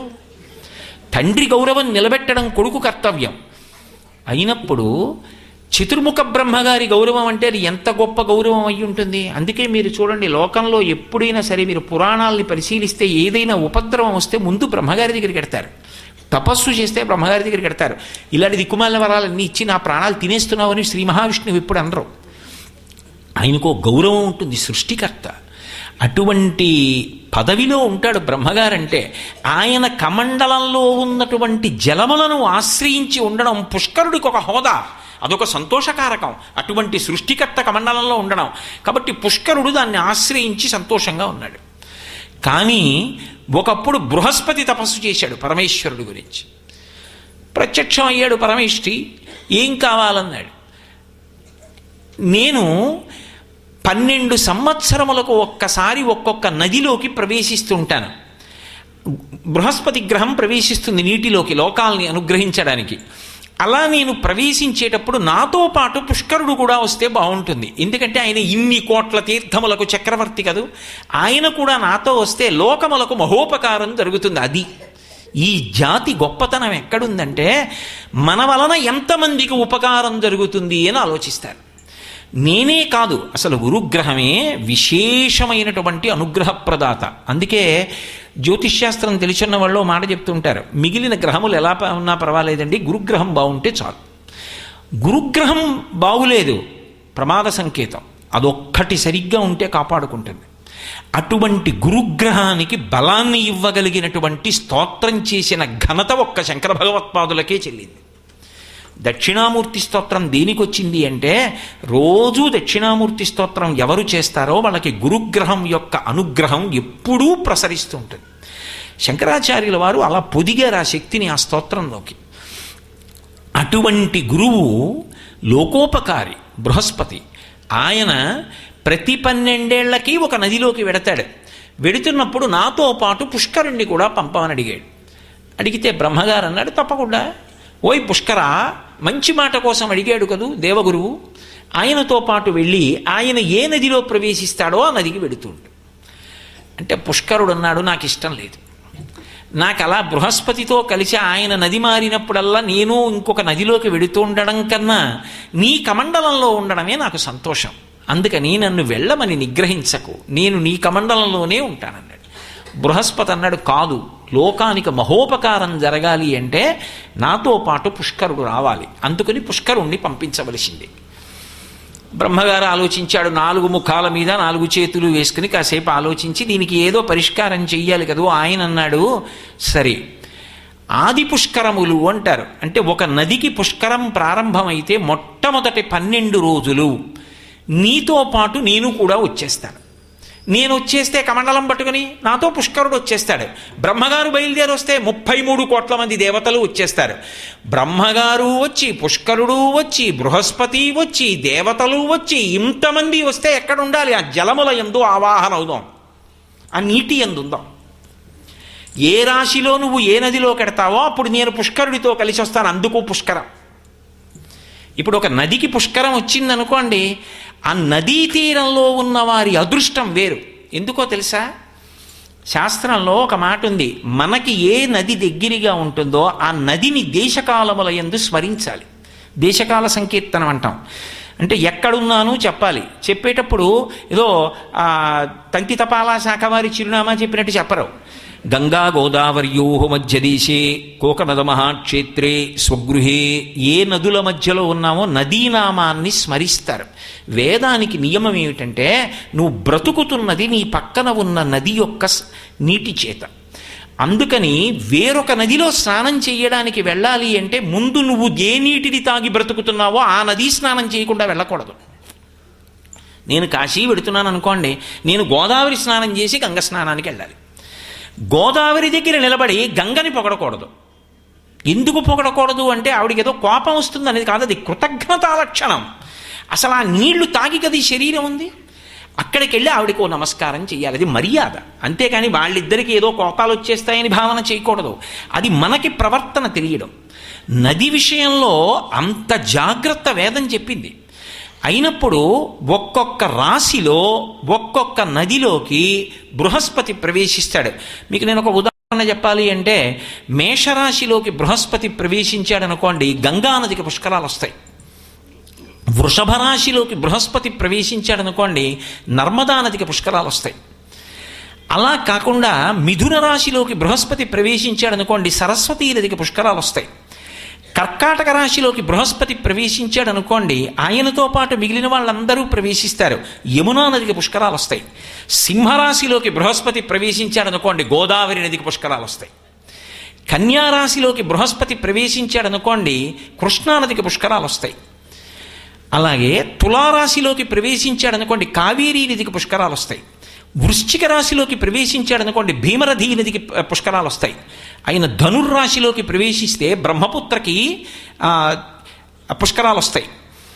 ఆయన మకర రాశిలోకి ప్రవేశించాడనుకోండి, ఆయన ప్రత్యేకంగా మకర రాశిలో ఉంటే తుంగభద్రా నదికి పుష్కరాలు వస్తాయి. ఆయన కుంభరాశిలోకి ప్రవేశించాడనుకోండి, సింధు నదికి పుష్కరాలు వస్తాయి. ఆయన మీనరాశిలోకి ప్రవేశిస్తే ప్రణీతా నదికి పుష్కరాలు వస్తాయి. అది 12 క్రమం. ఇప్పుడు ఆయన ఏ రాశిలోకి వెళ్ళాడో అప్పుడు ఈ నదికి పుష్కరం వస్తుంది. ఇప్పుడు ఆయన అలా ఈ 12 నదులకే వెడతాడు. కుంభమేళా 4 ప్రాంతాలకే జరుగుతుంది. కుంభమేళా జరిగిందనుకోండి, అది వేరు. కుంభమేళా ప్రాంతాన్ని బట్టి ఉంటుంది, నదిని బట్టి కాదు. అది అమృతభాండ స్పర్శ చేత వచ్చింది. అది రెండు రాసుల యందు సూర్యచంద్ర గ్రహ సంచారాన్ని బట్టి ఉంటే హరిద్వార్, లేకపోతే ప్రయాగ, తప్పితే ఉజ్జయిన్, లేకపోతే త్రయంబక్. ఈ 4 చోట్లే కుంభమేళా. 5వ చోట కుంభమేళా ఉండదు. కానీ పుష్కరం ఈ 12 నదులకు వస్తుంది. వచ్చినప్పుడు అందుకే 12 సంవత్సరాలకు ఒకసారి వస్తుంది. అది మళ్ళీ రమ్మంటే వచ్చే అవకాశం కాదు. 12 రోజులు ఆది పుష్కరములు అంటారు. ఆ సంవత్సరానికి చివర అంత్య పుష్కరములు 12 రోజులు అంటారు. ఈ 12 ఆ 12 బృహస్పతి గ్రహంతో పాటుగా పుష్కరుడి కోసం వరం ఇచ్చినందుకు చతుర్ముఖ బ్రహ్మగారు, చతుర్ముఖ బ్రహ్మగారితో పాటు సమస్త దేవతల వెనక ఋషిమండలం. ఎందుకంటే బ్రహ్మసభని గురించి వర్ణిస్తారు. బ్రహ్మగారి సభలో ఎవరుంటారు అంటే చాలా చాలా అనుష్ఠానం చేసి ఇంకా అంత బాగా మోక్షం పొందడానికి కావలసినంత స్థితికి వెళ్ళిపోని వాళ్ళని బ్రహ్మసభలోకి ప్రవేశపెడతారు. గృహస్థాశ్రమంలో పుత్రుణ్ణి కని పితృరుణం తీరిపోతే, అదే కదా మృకండ మహర్షి వృత్తాంతంలో వర్ణిస్తారు, బ్రహ్మసభలో కూర్చోబెడతారు వాళ్ళందరినీ. సభాధ్యక్షుడు బ్రహ్మగారు. ఆ బ్రహ్మగారే వెళ్ళిపోయారు అనుకోండి పుష్కరానికి, ఆయనతో పాటు ఋషులందరూ వెళ్ళిపోతారు. ఋషి స్పర్శ, దేవతా స్పర్శ, బ్రహ్మస్పర్శ, బృహస్పతి స్పర్శ, పుష్కర స్పర్శ, ఇంతమందితో నదీ జలములకు తీసుకునే శక్తి ఉంటుంది. అది తీసుకుంటుంది. మీరు చూడండి, ఒక రాగి తీగ ఉందనుకోండి విద్యుత్తుని పుచ్చుకుంటుంది. ఒక కొయ్య ఉందనుకోండి పుచ్చుకోదు విద్యుత్తుని. ఒక్కొక్కటి తీసుకుంటుంది, ఒక్కొక్కటి తీసుకోదు. దేవతల యొక్క శక్తుల్ని, దేవతలకు స్థానాన్ని కల్పించడంలో మొట్టమొదట ఉండేటటువంటిది ఏది అంటే జలం. దానికి ఆ శక్తి ఎక్కడి నుంచి వచ్చింది అంటే శివానుగ్రహం. ఆ అనుగ్రహము మూర్తివంతమైతే అంటే ఒక రూపంగా నిలబడితే అది భవుడు, అది శివుడు. కాబట్టి ఇప్పుడు నదికి పుష్కరం వస్తోంది. ఇప్పుడు గోదావరి నదికి పుష్కరాలు వస్తున్నాయి. పుష్కరాలు వస్తున్నాయి అంటే ఏమండి మీరు ఇలా చెప్తున్నారు కదా, అలా ఉంటుందా? అలా నదికి అధిష్టాన దేవత, నది సంతోషించడం, నదీ జలాల్లోకి ప్రవేశించడం అలా ఉంటాయా? మీరు కించిత్ అనుమానం పెట్టుకోక్కర్లేదు.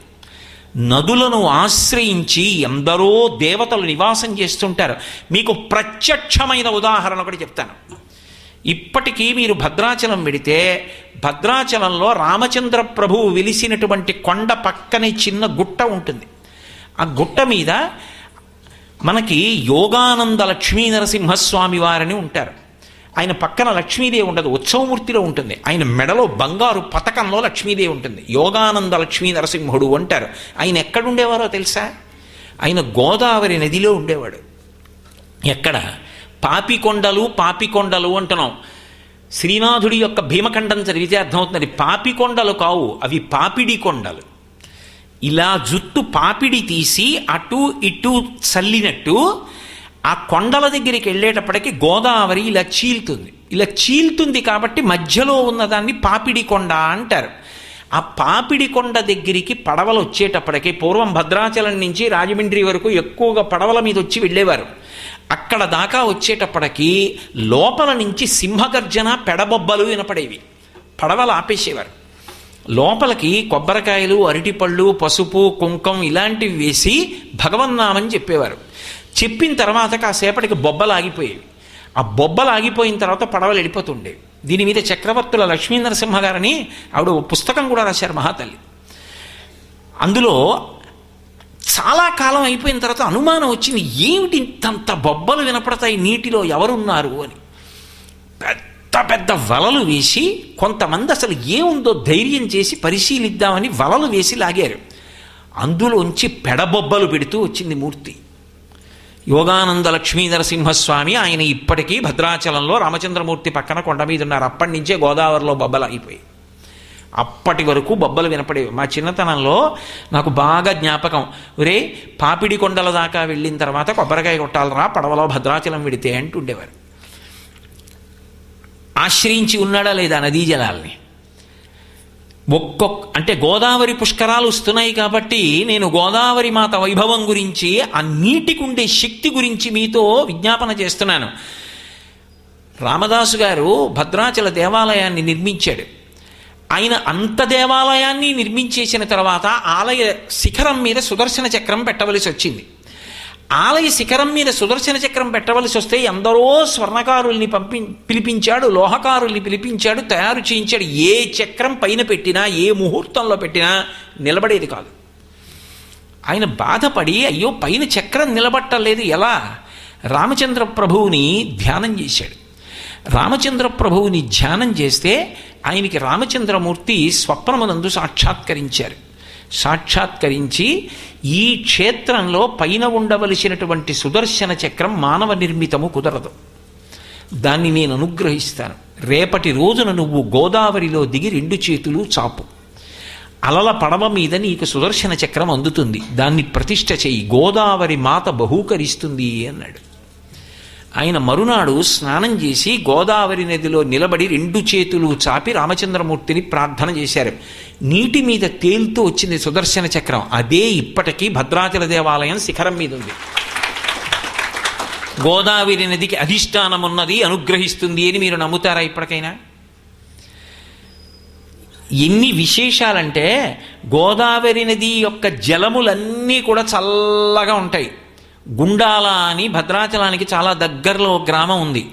అక్కడికి వెళ్ళేటప్పటికి మాత్రం గోదావరి జలాలు విపరీతమైన వేడిగా ఉంటాయి. ఎందువల్ల అంటే అక్కడ ఉష్ణకుండ ఉంది. అక్కడొక్క చోట అంత వేడిగా నీళ్లు ఎందుకుంటాయో తెలుసా? ఒకానొకప్పుడు అనంతమైన పడగలతో ఆదిశేషుడు అక్కడ కూర్చున్నాడు. ఆయన యొక్క విషపు వాయువుల చేత తప్తమైంది. ఇప్పటికీ దాని శక్తి, దాని చేత వేడిగానే ఉంటుంది నీరు. అక్కడ ఉష్ణగుండం అంటారు. ఆయన శివలింగ ప్రతిష్ఠ చేసి పూజ చేశాడు ఆదిశేషుడు. ఇప్పటికీ మీరు వెడితే శేషేశ్వరుడు అని పిలుస్తారు. శివలింగం ఉంది, ఆదిశేష ప్రతిష్ఠ. గోదావరిలో ఉష్ణకుండం ఉంది, కొద్ది కిలోమీటర్ల దూరం భద్రాచలానికి, ఎంతో దూరం కాదు. ఇంకా ఆశ్చర్యకరమైన విషయం, నదికి అధిష్టాన దేవతలు ఉన్నారు, నదులు అనుగ్రహిస్తాయి. సనాతన ధర్మంలో అందుకే నదులకు అంత పెద్ద పీట వేయబడినది అన్న నా మాటని నిర్ధారించడానికి మీకు ఉదాహరణలు చూపిస్తున్నా. పమిడిఘంటం వెంకటరమణయ్య గారు ఉన్నారు, ఇప్పటికీ అంబాసత్రం అని ఉంది భద్రాచలంలో. ఆయన మహానుభావుడు.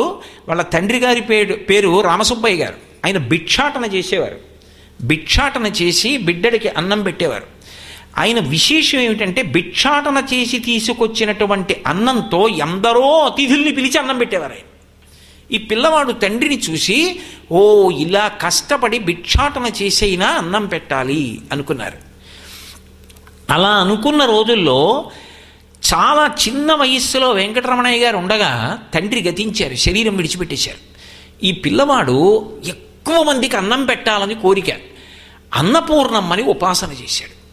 చేసి చిన్నతనం నుంచి భిక్షాటన చేసి అన్నం తీసుకొచ్చి అతిథులకు పెడుతుండేవాడు. ఆయన గుంటూరులో ఉండేవారు. కాలక్రమంలో భద్రాచలం చేరుకున్నారు.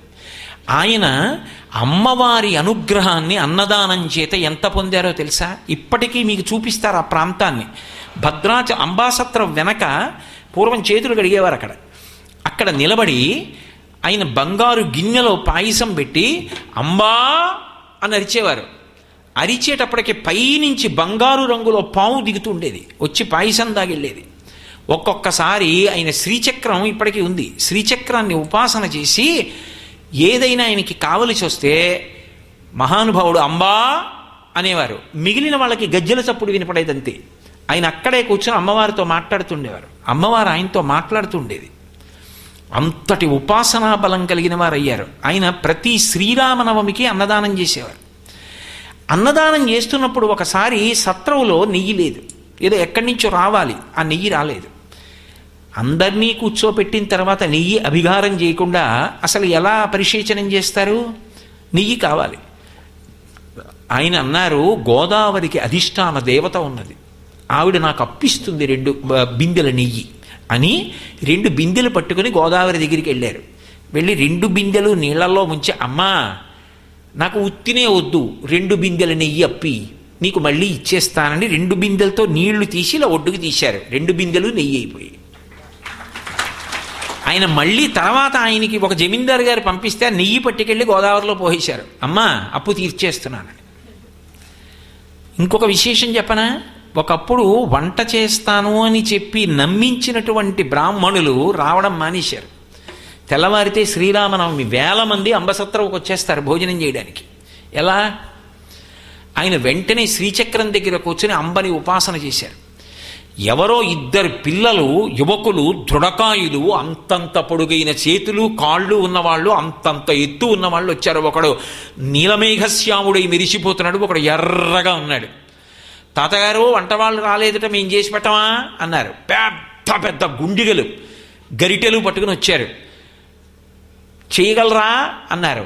ఎంత వంట అయినా చేసేస్తాం, కానీ మీరు లోపలికి రాకూడదు ఎవ్వరు, తలుపులు వేసేసి వంట చేసేసి అందరూ భోజనానికి వస్తారనగా 10ంటికి తలుపులు తీసి తీసుకోండి అన్నారు. ఆ గుండిగలు ఎంతంత గుండిగలు అనుకున్నారు? 2 మనుషులు 4 మనుషులు కలిసి ఎత్తాలి, అంతంత గుండిగలు. మరి మీరు భోజనం అన్నారు. స్నానం చేసి వస్తాం గోదావరికి వెళ్ళి అని గోదావరిలో మునిగి ఇక లేవలేదు. ఆయన వెనక్కి వచ్చి, అయ్యయ్యో వంట చేసిన పిల్లలు గోదావరిలో కొట్టుకుపోయారనుకున్నారు. అమ్మవారు పలికింది, నువ్వు శ్రీరామనవమి అన్నదానానికి వంట బ్రాహ్మణులు రాలేదని బెంగ పెట్టుకున్నావని రామలక్ష్మణులు వచ్చి వంట చేశారు. ఆ గుండిగల మీద చూడు పేర్లున్నాయి, రామగుండిగా, లక్ష్మణగుండిగా అని. నేను అబద్ధం చెప్తున్నానని మీరు అనుకుంటే భద్రాచలం అంబసత్రంకి వెళ్ళండి, ఇప్పటికీ ఆ 2 గుండిగలు ఆ పేర్లతో ఉన్నాయి. అక్కడే ఉన్నాయి ఆ గుండిగలు. 4 మనుషులు కలిస్తే తప్ప ఎత్తలేరు ఇప్పటికీ. భద్రాచలంలోనే ఒకప్పుడు సీతమ్మ విగ్రహం తను పుచ్చేసుకుందాం అనుకుంది గోదావరి మాత. ఆవిడికి ఎందుకో ముచ్చట పుట్టింది, సీతమ్మని నేను తీసుకుపోతాను, నా దగ్గర పెట్టుకుంటాను అమ్మవారిని అనుకుంది. దండయాత్రకు వచ్చారు భిన్న విశ్వాసం వారు. వస్తే విగ్రహాలు ఎత్తుకుపోతారేమో అని ఉత్సవమూర్తులన్నీ తీసుకెళ్లి గోదావరి నదిలో రాళ్ల కింద దాచారు. పాప రామానుజాచార్యులు వారిని అర్చకస్వామి ఉండేవారు. ఆయన ఏదో మొత్తానికి ముందు ఓ చిన్న మట్టి గోడలా కట్టి అసలు మూర్తుల్ని రక్షించి వాటి స్థానంలో వేరు మూర్తుల్ని పెట్టారు.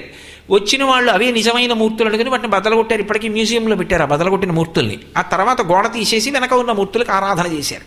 ఉత్సవమూర్తుల్ని తెచ్చుకుందామని ఆయన నదికి వెళ్ళారు. ఈయన ఇలా దగ్గరికి వెళ్ళేటప్పటికీ గోదావరి ఒక్కసారి పొంగి రామచంద్రమూర్తిని, లక్ష్మణస్వామిని, సీతమ్మని తనలోకి తీసుకుపోయింది. ఉత్సవమూర్తుల్ని తీసుకుపోయింది గోదావరి మాత. నాకు ఇస్తావా ఇవ్వవా అని ఆయన హఠం చేసి, నేను ఈ ఒడ్డును నిరాహార దీక్ష చేస్తా, ఒక బ్రాహ్మణుడు అన్నం తినని పాపం నీ ఖాతాలో పడిపోతుంది ఇవ్వకపోతే అని హఠం చేసి కూర్చున్నారు. 1 రోజు అయిపోయింది, 2 రోజులు అయిపోయింది. అకస్మాత్తుగా ఈ పడవలు నడిపేవాళ్ళు పరిగెత్తుకొచ్చారు. వచ్చి, అయ్యా మేము ఇక్కడున్నాం, రమ్మను రామానుజాచార్యుల వారిని, మేము ఇక్కడున్నాం, రమ్మను రామానుజాచార్యుల వారిని మాటలు వినపడుతున్నాయి గోదావరిలోంచి, రండని పడవలో తీసుకెళ్లారు. తీసుకెళ్లి వాళ్ళు దూకి ఆ మాటలు వినపడుతున్న చోట వెతికితే రామలక్ష్మణుల విగ్రహాలు కనపడ్డాయి, సీతమ్మ కనపడలా. కనపడకపోతే అయ్యయ్యో ఇదేమిటి కనపట్టలేదు అని బెంగ పెట్టుకుని రామలక్ష్మణుల విగ్రహాలే తీసుకొచ్చారు. తీసుకొచ్చి భద్రాచలంలో కళ్యాణం చేద్దామంటే సీతమ్మ విగ్రహం లేదు. ఎలా సీతమ్మ విగ్రహం దొరకట్లేదు, గోదావరి మాత ఇవ్వలేదని ఆయన మళ్ళీ గోదావరిని కూర్చోడానికి వెళ్ళారు. రామచంద్రమూర్తి రాత్రి కనపడన్నారు, సీతమ్మని గోదావరమ్మ ఇవ్వదుట, ఆవిడ సీతమ్మని తన దగ్గరే పెట్టుకోవాలనుకుంటోంది, అందుకని ఇవ్వనంది. ఒక పని చెయ్యి, ఇక్కడికి దగ్గరలో కోట ఉన్నది, ఆ కోటలో ఉన్నటువంటి దేవాలయంలో సీతమ్మని తీసుకురా, ఆవిడే ఇక పైనుంచి కళ్యాణంలో మూర్తి అన్నారు. వెళ్ళి అర్చకులు తీసుకొచ్చారు. సరే దొంగతనం తీసుకొచ్చారు, అదంతా ఓ పెద్ద కథ అనుకోండి. మళ్ళీ ఇప్పటికీ సీతారామ కళ్యాణంలో సీతమ్మ ఆవిడే, అసలు సీతమ్మ గోదావరిలో ఉంది ఇప్పటికీ. గోదావరి మాత తీసుకుంది. నదులకు అధిష్టానములు ఉంటాయని చెప్పడానికి నేను చెప్పిన ఇవి చాలా, ఇంకా చెప్పాలా? నదులు అంత తేలిక విషయాలు కావు. వేదం అందుకే నది పేరు చెప్తే 2 చేతులు ఎత్తి నమస్కారం చేసింది. నది బతికిస్తుంది, నది కోరిక తీరుస్తుంది. నది ఇన్ని కోట్ల మంది దేవతలకి ఆవాహన పలుకుతుంది, స్వాగతం పలుకుతుంది. అందుకే ఆ పుష్కర కాలమునందు ఎవరు వెళ్ళి స్నానం చేస్తారో వాడు దేశాన్ని కాలాన్ని సద్వినియోగం చేసుకున్నవాడు. ఎందుకని? ఏదో గోదావరి పరివాహక ప్రాంతంలో నేనున్నాను అనుకోండి, సద్వినియోగం చేసుకున్నాను అన్న మాటకు అర్థం ఏమిటి? ఆ కాలమునందు అన్ని కోట్ల మంది దేవతలు ఆ నదిలోకి ప్రవేశిస్తే అప్పుడు వెళ్ళి నేను ఒక్క స్నానం చేశాను అనుకోండి, శాస్త్రం అంది యజ్జన్మ కృతం పాపం, జన్మ ప్రారంభం నుంచి చేసిన ఎన్ని పాపములైనా ఒక్కొక్క కాలం అలా ఉంటుంది. చూడండి, రిపబ్లిక్ డే వస్తోంది, కారాగారంలో సద్బుద్ధి కలిగిన వారిని కొంతమంది ఖైదీల్ని విడిచిపెట్టేస్తున్నాం అంటుంది ప్రభుత్వం. అలాగే దేవతలు కూడా ఏం చేస్తారంటే మంచి బుద్ధి కలిగి ఇప్పుడు భగవంతుని యందు విశ్వాసం కలిగి పుష్కరాల్లో స్నానం చేసిన వాడు చేసిన పాపాలు తీసేస్తాం. నువ్వెందుకు గుడ్డలు బాదుకుంటావు? వాళ్ళు అనుగ్రహించారు, మనం అనుగ్రహించట్లా? ఒక్కొక్కప్పుడు అలా దేవతలు అనుగ్రహిస్తారు. కాబట్టి ఎవరు పుష్కరమునందు స్నానం చేస్తున్నాడో ఆ నమ్మకంతో వాడు జన్మ పర్యంతం చేసిన పాపములు దగ్ధమవుతాయి. వాడు స్త్రీయా పురుషుడా సంబంధం లేదు. 2 పితృదేవతలు తరిస్తారు. అందుకే ఈ 12 రోజులు దానం చెయ్యవలసినటువంటి పదార్థముల యొక్క జాబితానిచ్చింది శాస్త్రం. ఇవి దానం చేయి, జ్ఞాపకం పెట్టుకుని చెప్పింది. అందులో అగ్రస్థానం దేనికి ఇచ్చింది అంటే గోవుకి ఇచ్చింది. పుష్కరముల యందు నదీ తీరంలో పూజ చేసి గోదానం చేయడం అంత గొప్ప విశేషం. కొన్ని వస్తువులు చెప్పారు.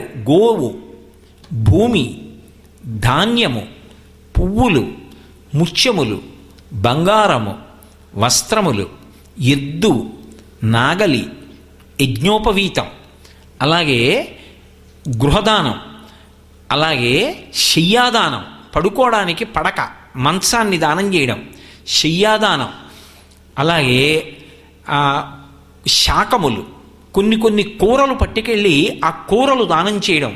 ఆఖరి రోజున తప్పకుండా చెయ్యవలసినటువంటి దానం తిలాదానం, నువ్వులు, నల్ల నువ్వులు. అవి పితృదేవతలు తరించడానికి కారణం. అంటే ఆ ఒక్క కాలమునందు నేను తరించడం కాదు, ఆ కాలమునందు నేను బ్రతికి ఉన్నందుకు గాను, శరీరంతో ఉన్నందుకు గాను, శరీరం విడిచిపెట్టిన నా పితృదేవతల్ని తరింపజేయడానికి నాకు అవకాశం వస్తుంది.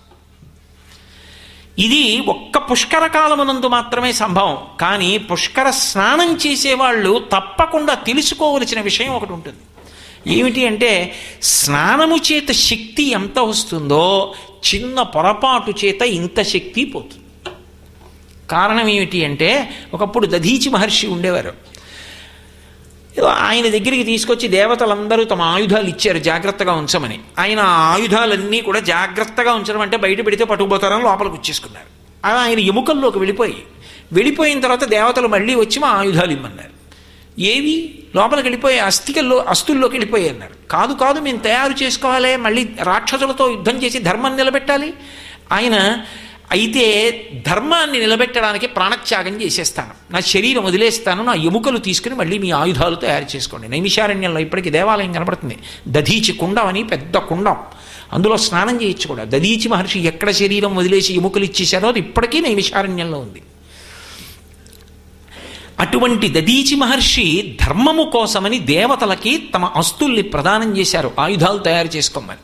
ఆయనకి కొడుకు పుట్టాడు, పిప్పలాదుడు అని. ఆయన ఒక మహర్షి. ఆయన పక్షుల చేత రక్షింపబడ్డాడు.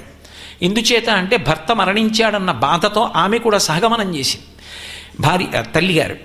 ఆ పిప్పలాదుడు పెద్దవాడై దేవతల పట్ల ఆగ్రహం చెందాడు.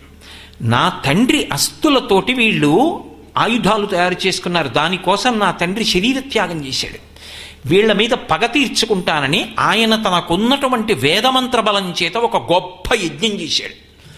అందులోంచి ఒక కృత్య పుట్టింది.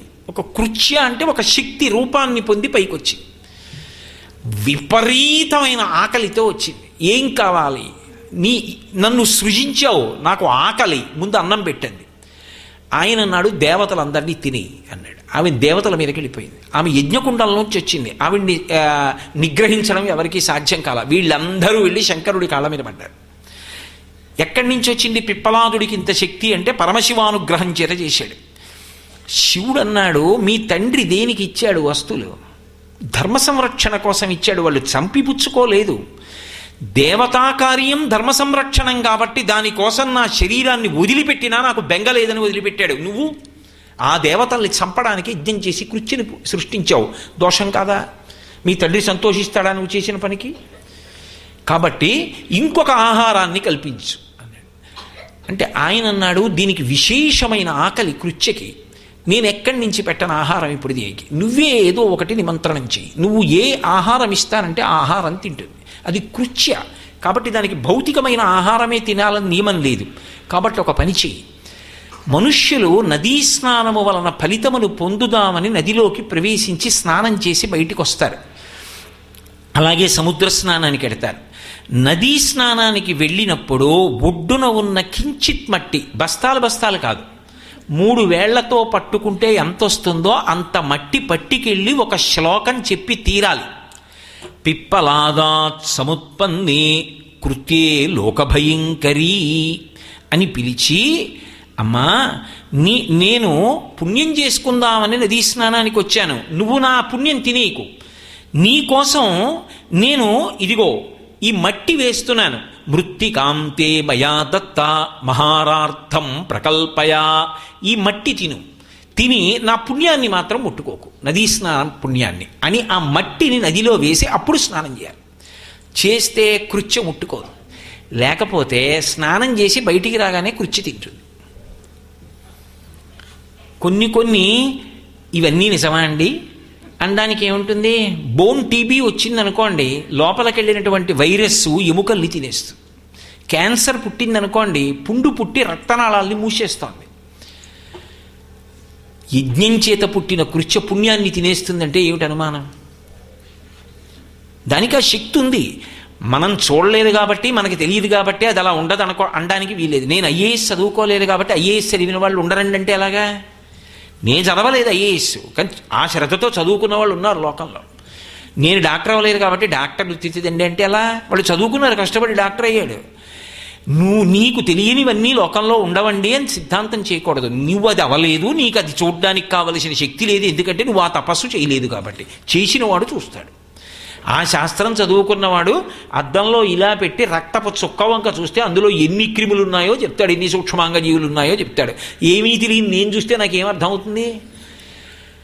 అది ఎవడు కనిపెట్టగలడో వాడు కనిపెట్టాడు. ఋషి చెప్పాడు ఆ మాట, నేను చెప్పట్లేదు. కాబట్టి ఆ పుణ్యాన్ని తినేసే శక్తి కృత్యకుంది. కృత్య నుంచి పుణ్యాన్ని రక్షించుకోవాలంటే నది యందు మట్టి వేసి స్నానం చేయాలి. సముద్ర స్నానం అయితే సముద్రంలోంచి ఇసుక తీసి ఒడ్డునెయ్యాలి. ఇదే. కానీ సముద్ర స్నానం మహాసంకల్పంతో చేయాలి, నదీ స్నానం సంకల్పంతో చేయాలి. సముద్ర స్నానం పర్వంలోనే చేస్తారు, ఎప్పుడు పడితే అప్పుడు చేయరు. ఒక్క రామేశ్వరం మినహాయింపు, గోకర్ణమును. ఒక్క గోకర్ణం రామేశ్వరంలో చేసేటప్పుడు ఏ రోజు ఎడితే ఆ రోజే. కానీ మిగిలిన చోట్ల పర్వం అయితేనే. ఏదో చొల్లంగిలో స్నానం చేస్తానండి, విశాఖపట్నంలో స్నానం చేస్తానండి అంటే పర్వం అయితే చేస్తారు. ఒకప్పుడు విజయవాడ నుంచి నిత్యాగ్నిహోత్రీకులు మా ఇంటికి బ్రాహ్మణులు వచ్చారు. వాళ్ళు ఏదో కార్యం మీద వచ్చి వాళ్ళు నేనేదో పళ్ళు ఇచ్చాను. వాళ్ళు అన్నారు, ఇవాళ మహాపర్వం కదండి, పౌర్ణమి, సముద్ర స్నానం చేసి అప్పుడు తింటాం, ఏమనుకోకండి పళ్ళు పట్టుకుపోతామని వెళ్ళి సముద్ర స్నానం చేసి వాళ్ళు అనుష్ఠాదులు పూర్తి చేసుకుని పళ్ళు తినప్పుడు వెళ్ళారు. పర్వంలో సముద్ర స్నానం. ఆ సముద్ర స్నానం చేసేటప్పుడు మహాసంకల్పం చెప్పే చెయ్యాలి. మహాసంకల్పం చేయకుండా లఘు సంకల్పం చెప్పి సముద్ర స్నానం చేయరు. అది మనకి రాకపోతే కనీసం మహాసంకల్పం చెప్పేవాడిని మనతో తీసుకెళ్ళాలి. నదీ స్నానం సంకల్పరహితంగా చేస్తే కాకి స్నానం అవుతుంది. కాకి అంటే నీళ్ళల్లో చూడండి ఇలా మునిగి నీళ్ళే అంటుంది, అలా ఉంటుంది ఆ స్నానం. సంకల్పంతో చెయ్యాలి. సంకల్పం అంటే దేశకాల సంకీర్తనం. అది రాదండి అనడానికి ఏమి ఉండదు అందులో. దేశకాల సంకీర్తనం రాదండి అంటే వాడు ఎప్పుడూ పూజ చేయలేదని గుర్తు. అలా 10 మందిలో చెప్పుకోకూడదు, బాగుండదు. ఒకవేళ రాకపోతే అది చేయించడానికి అక్కడ ఎవరో ఉంటారు, వాళ్ళతో చెప్పినా మన గోత్రం నామం చెప్పి సంకల్పంతో చెయ్యాలి. ఈ శ్లోకం చెప్పాలి. చెప్పి మట్టి తీసి నీళ్లల్లో వేసి స్నానం చెయ్యాలి. చేసి ఇందాక నేను చెప్పినటువంటి పదార్థముల జాబితాలోంచి ఏదో ఒక పదార్థాన్ని పట్టుకెళ్ళడం శ్రద్ధ. అయ్యో నేను తరించే కాలం, నా పితృదేవతలు తరించే కాలం, కాబట్టి నేను చెయ్యాలి. నిషిద్ధ కర్మలు కొన్ని చెప్పింది. నది ఎందే పుష్కరకాలమునందు మరీ దోషం. ఏ కారణము చేత కూడా పాదముల చేత తాడనం చేయకూడదు నదీ జలాలు. స్నానం కోసం తప్పదు, లోపలికి ప్రవేశించినప్పుడు పాదాలు పెడతాం, కానీ కాళ్లతో నీటిని తన్నడం కానీ నీటితో గట్టిగా తొక్కుతూ పైకి నీళ్లు పొటమరించేటట్టుగా నడవడం కానీ చేయకూడదు. పాదాన్ని తేలికగా లోపలికి పెడుతూ నడిచి వెళ్ళాలి. ఏ కారణం చేత కూడా మూత్రపురీషములు నది యందు విసర్జించకూడదు. అలాగే నదిని నిందించడం కానీ చౌక చేసి మాట్లాడడం కానీ నీకు విశ్వాసం లేకపోతే పీడాపోయేది. 10 మంది విశ్వాసం పాడైపోయేటట్టుగా నది ఒడ్డున నిలబడి నదిని తిరస్కరించి నది యొక్క ప్రభావమును తక్కువ చేసి ప్రసంగం చేయకూడదు. ఇలా పుష్కరాలు వస్తున్నాయి అంటే మీరొక్కటి జ్ఞాపకం పెట్టుకోండి, అది ప్రజలకే కాదు, అది ఏ ప్రాంతమునందు పుష్కరాలు వస్తున్నాయో ఆ ప్రాంతమునకంతటికీ సౌభాగ్యం. ఇంతమంది దేవతలు నదీ జలాన్ని అధివసించి ఉంటే ఆ సమయంలో అక్కడ జరిగినటువంటి క్రతువులు ఎంత ఫలితాన్ని ఆవిష్కరిస్తాయి. అన్ని క్రతువులు జరిగితే సంతోషించినటువంటి దేవతలు ఆ ప్రాంతము అభివృద్ధి చెందడానికి, దుర్నిరీక్షం అవడానికి ఎంత సావకాశాన్ని కల్పిస్తారు. అందుకే పూర్వం పరిపాలకులు పుష్కరాలు వస్తున్నాయి అంటే అంత జాగ్రత్త పడి అన్ని యజ్ఞయాగాది క్రతువులు జరగడానికి, అంతగా దేవతారాధనలు జరగడానికి నదీ పరివాహక ప్రాంతంలోనూ చుట్టుపక్కల ఉండేటటువంటి దేవాలయాల యొక్క విశేషాల్ని వివరించేవారు. ఎందుకని ఆ సమయంలో విశేష ఫలితం దాన్ని అనుభవించాలి.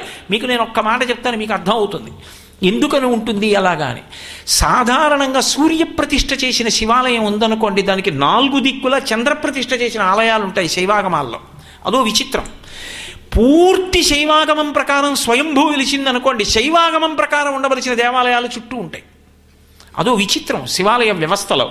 మధ్యార్జునం అని తమిళనాడులో ఒక క్షేత్రం ఉంది.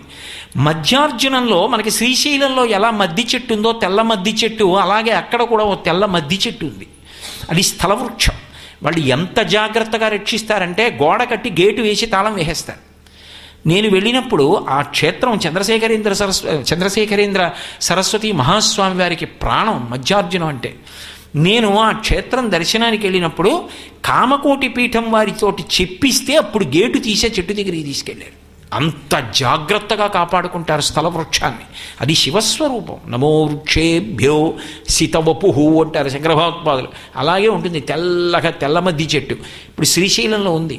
చక్కగా దానికి పెద్ద వేది కట్టి ఉంచారు. 5 కాశీ పట్టణాలు ఉన్నాయి అని చెప్పింది భీమఖండం. శ్రీనాథకృతమైన భీమఖండంలో 5 కాశీ పట్టణాలు ఉన్నాయండి. ఈ 5 దర్శనం అంత గొప్పది. ఇక పుష్కర సమయంలో అందున గోదావరి మధ్యలో ఉందో కాశీ. ఎలా అంటే ఒక కాశీ వారణాసి, 2వది కేదార్నాథ్, 3వది శ్రీశైలం, 4వది శ్రీకాళహస్తి, 5వది పత్తిసీమ అంటారు, పట్టిసం అంటాం, పట్టిసం. అది దేవకూటము అంటారు. గోదావరి మధ్యలో ఉంది కొండ, దాన్ని దేవకూటం అంటారు. అంటే దేవతలందరూ అక్కడికి వస్తారని దాని మీద విరిచి ఉంటాడు స్వామి. అది పట్టిసం. అది 5వ కాశీ.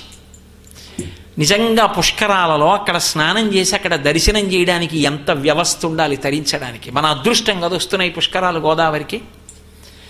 ఎంత అనుగ్రహం నిజంగా ఆ సమయంలో వెళ్ళి దర్శనం చేసుకోవడం.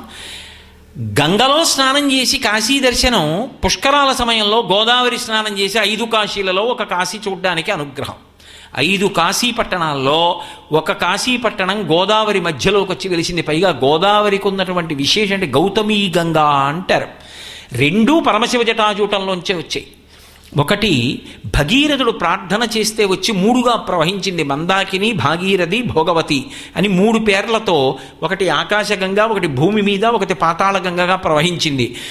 ఇంకొకటి పరమశివుడి జటాజూటంలోంచే గౌతమ మహర్షి ప్రార్థన చేస్తే పరమశివుడు విడిచిపెట్టాడు. చిత్రం ఏమిటంటే గంగకి లేని విచిత్రం ఒకటి గోదావరికి ఉంది, గౌతమీ గంగకి. ఎందుచేత అంటే పరమశివుడు విడిచిపెట్టినప్పుడు మొట్టమొదట అది ఏమైంది అంటే బ్రహ్మగిరి దగ్గరికి వచ్చేటప్పటికి అంతర్ధానమైంది, లోపలికి వెళ్ళిపోయింది ప్రవాహం. వెళ్ళిపోయినటువంటి ప్రవాహం మళ్ళీ గంగాద్వారంలో పైకి లేచింది. గంగాద్వారంలో పైకి లేచి మళ్ళీ అంతర్హితం అవుతోంది భూమిలోకి. అవుతున్నప్పుడు గౌతమ మహర్షి తన చేతిలో ఉన్నటువంటి దర్భల కట్ట ముడివేసి ఒత్తిగిలించాడు. అది పైకి లేచి నాసికా త్రయంబక్. ఎందుకని అంటే అది త్రయంబకాచలము అని పిలుస్తారు. 5 శిఖరములతో సజ్జోజాత అఘోర తత్పురుష వామదేవ ఈశానములనేటటువంటి 5 ముఖములు పరమశివుడివి 5 శిఖరములై విరిసింది ఆ పర్వతం. అదే పరమశివుడు. అరుణాచలం ఎలా పరమశివుడో త్రయంబకేశ్వరం అలా త్రయంబకాచలం అలా పరమశివుడు. ఆయన దగ్గర ఉన్నటువంటి లోతుగా నుయ్యిలా ఉంటుంది.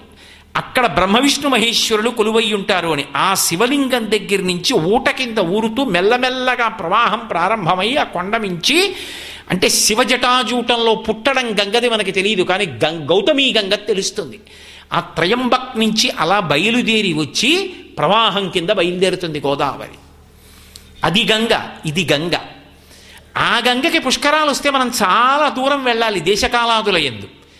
ఈ గంగకి పుష్కరాలు వస్తే ఏ నదీ జలాలు తాగి బ్రతుకుతున్నామో ఆ నదికి పుష్కరం వచ్చింది. దాని పరివాహక ప్రాంతంలో ఉండే క్షేత్ర దర్శనం, ఆ నదీ స్నానం మనకి ఎంత అదృష్ట విశేషం. 12 రోజులు చేయొచ్చు. అందున అసలు భారతదేశంలోనే కనపడనటువంటి అద్భుతాలు కొన్ని ఉన్నాయి. మీకు నేను ఒక ఉదాహరణ చెప్తాను. ఇందాక అన్నాను కదూ, ఎక్కడైనా సూర్యుని చేత ప్రతిష్ఠింపబడి శివలింగం ఉందనుకోండి, ఆ శివలింగానికి వెంటనే 4 దిక్కులా 4 చంద్రలింగాలు ఉంటాయి. సరే, ఇప్పుడు నేను దానికి మినహాయింపు గురించి మాట్లాడుతున్నా. ఒక్క ఆంధ్రదేశంలో మాత్రం గోదావరి నది పరివాహక ప్రాంతంలో ఒక చోట అష్టదిక్కుల 8 దిక్కుల చంద్రప్రతిష్ఠ లింగాలు వచ్చాయి ఒక దేవాలయానికి.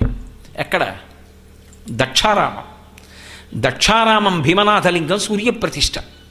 సూర్యప్రతిష్ఠ అయినటువంటి దక్షారామానికి 8 దిక్కుల 8 సోమేశ్వరాలు ఉన్నాయి. సోమేశ్వరము అంటే చంద్రప్రతిష్ఠ. చంద్రప్రతిష్ఠ అయిన 8 దేవాలయములు పరివేష్టించి ఉన్నటువంటి ఒక్క సూర్యప్రతిష్ఠ అయినటువంటి శివలింగం ఉన్న క్షేత్రము భారతదేశం మొత్తం మీద దక్షారామం ఒక్కటే. అక్కడ గోదావరి కాదు, సప్త గోదావరి మహాతీర్థం. అది తీర్థములకన్నిటికీ తీర్థరాజం. ఏమి అదృష్ట విశేషం! ఎంత జాగ్రత్తగా అక్కడి వ్యవస్థ అంతా భక్తుల కోసం అందుబాటులో ఉండవలసిన అవసరం ఉంటుంది. నేను ఇవాళ ప్రత్యేకంగా ఇది అనడానికి ఒక కారణం ఉంది. కాబట్టి ఎందుచేత అంటే మరి సప్తగోదావరం తీర్థం సర్వతీర్థోత్తమోత్తమం అన్నారు భీమఖండంలో. అన్ని తీర్థములలోకి ఉత్తమోత్తమైన తీర్థం ఏది అంటే సప్తగోదావరి. సప్తర్షులు లాక్కొచ్చారు ప్రార్థన చేసి. దేవత ఋషులకు రాక్షసులకి పెద్ద జగడం జరిగింది దాన్ని తీసుకొచ్చేటప్పుడు. ఆ దక్షారామ క్షేత్రంలో సూర్యుడు ప్రతిష్ఠ చేశాడు శివలింగాన్ని. ప్రతిష్ఠ చేస్తే దానికి 8 దిక్కులా కూడా 8 చంద్రప్రతిష్ఠ అయినటువంటి సోమేశ్వరములు అన్న పేరుతో శివలింగాలు ఉన్నాయి. మీకు నేను ఉదాహరణ చూపించాలి అంటే దానికి తూర్పున కోలంక అని ఒక క్షేత్రం, అక్కడ సోమేశ్వరం అంటారు. కోలంక సోమేశ్వరం. దానికి పక్క నుంచి ఇలా ఆగ్నేయం వైపుకి వచ్చామనుకోండి, వెంటనే అక్కడ దంగేరు అని ఒక క్షేత్రం, అక్కడ సోమేశ్వరం. దాని పక్క నుంచి దక్షిణానికి వచ్చామనుకోండి, కోటిపల్లి అంటున్నాం ఇప్పుడు. అక్కడికి వెళ్ళి ఏది చేసినా 1,000,000 రెట్లు ఫలితం ఇస్తుంది. కోటిపల్లి. ఒక్క గోవునిస్తే 1,000,000 గోవులు ఇచ్చినట్టు, ఒక్క తుమ్మి పువ్వు వేస్తే 1,000,000 పువ్వులు వేసినట్టు, ఒక్క స్నానం 1,000,000 స్నానాలు, ఒక్క ప్రదక్షిణం 1,000,000 ప్రదక్షిణాలు. ఏదైనా 1,000,000 చేత గుణింపబడుతుంది కాబట్టి కోటిపల్లి. దానికి దక్షిణాన కోటిపల్లి ఉంది. నైరుతికి వచ్చేటప్పటికి కోరుమల్లి అంటారు. కోరుమల్లి అదొక సోమేశ్వరం. మళ్ళీ పశ్చిమానికి వచ్చారనుకోండి, పులుగుర్తు అంటారు. పులుగుర్తు ఒక సోమేశ్వరం. వాయవ్యానికి వచ్చారనుకోండి, వెల్ల, మా గోపాలకృష్ణ గారి ఊరు, వెల్ల ఒక సోమేశ్వరం. ఉత్తరానికి వెళ్ళారనుకోండి, చొల్లంగి ఒక సోమేశ్వరం. ఈశాన్యానికి వెళ్ళారనుకోండి, పలివెల ఒక సోమేశ్వరం. ఇప్పుడు 8 దిక్కుల 8 సోమేశ్వరాలు. నిజంగా మీరు ఆలోచించండి, ఈ పుష్కర సమయంలో గోదావరి స్నానమే అంత గొప్పదైతే సప్తగోదావరం తీర్థం సర్వతీర్థోత్తమోత్తమం. అక్కడ ఎవరున్నారు అంటే సమస్త దేవతలకు అధినాథుడు, దేవతా చక్రవర్తి. అందుకు కదా అంటాం, శ్రీశైలే స్వర్ణశృంగే మణిగణ రచితే కల్పవృక్షాళి శీతే స్పీతే సవర్ణ రత్న స్ఫురిత నవగృహే దివ్యపీఠే శుభార్హే ఆసీన సోమచూడ సకరుణనయన సంగన స్మేర వక్త్ర శంభుశ్రీ భ్రమరీశ ప్రకటిత విభవో దేవతా సార్వభౌమా అని పిలుస్తాం. దేవతా సార్వభౌముడైన అటువంటి శంకరుడు దేవతా సార్వభౌముడు దక్షారామంలో కొలువై ఉంటే 8 సోమారామములు ప్రవేష్టించి ఉన్నాయి. పక్కన 7 ఋషులు సప్తర్షులు తీసుకొచ్చినటువంటి సప్తగోదావరి ఉంది. అసలే పుష్కరం. అసలు సప్తగోదావరిలో స్నానం చేస్తే మిగిలిన నదులకు చెప్పిన స్నానమంత్రం అన్వయం అవుదాం. అక్కడ గడితే ప్రత్యేకంగా ప్రార్థన చేస్తారు. నమస్తే భీమనాథాయ సప్తగోదావరాంభసే. భవస్వరూపం కదూ ఈ సప్తగోదావరి, నువ్వే భీమనాథ. ఎందుకంటే అక్కడ మెట్లుంటాయి, అక్కడ ప్రవహిస్తూ ఉంటుంది. ఇలా వెనక్కి తిరిగి చూస్తే భీమనాథుడి లింగం కనబడుతూ ఉంటుంది.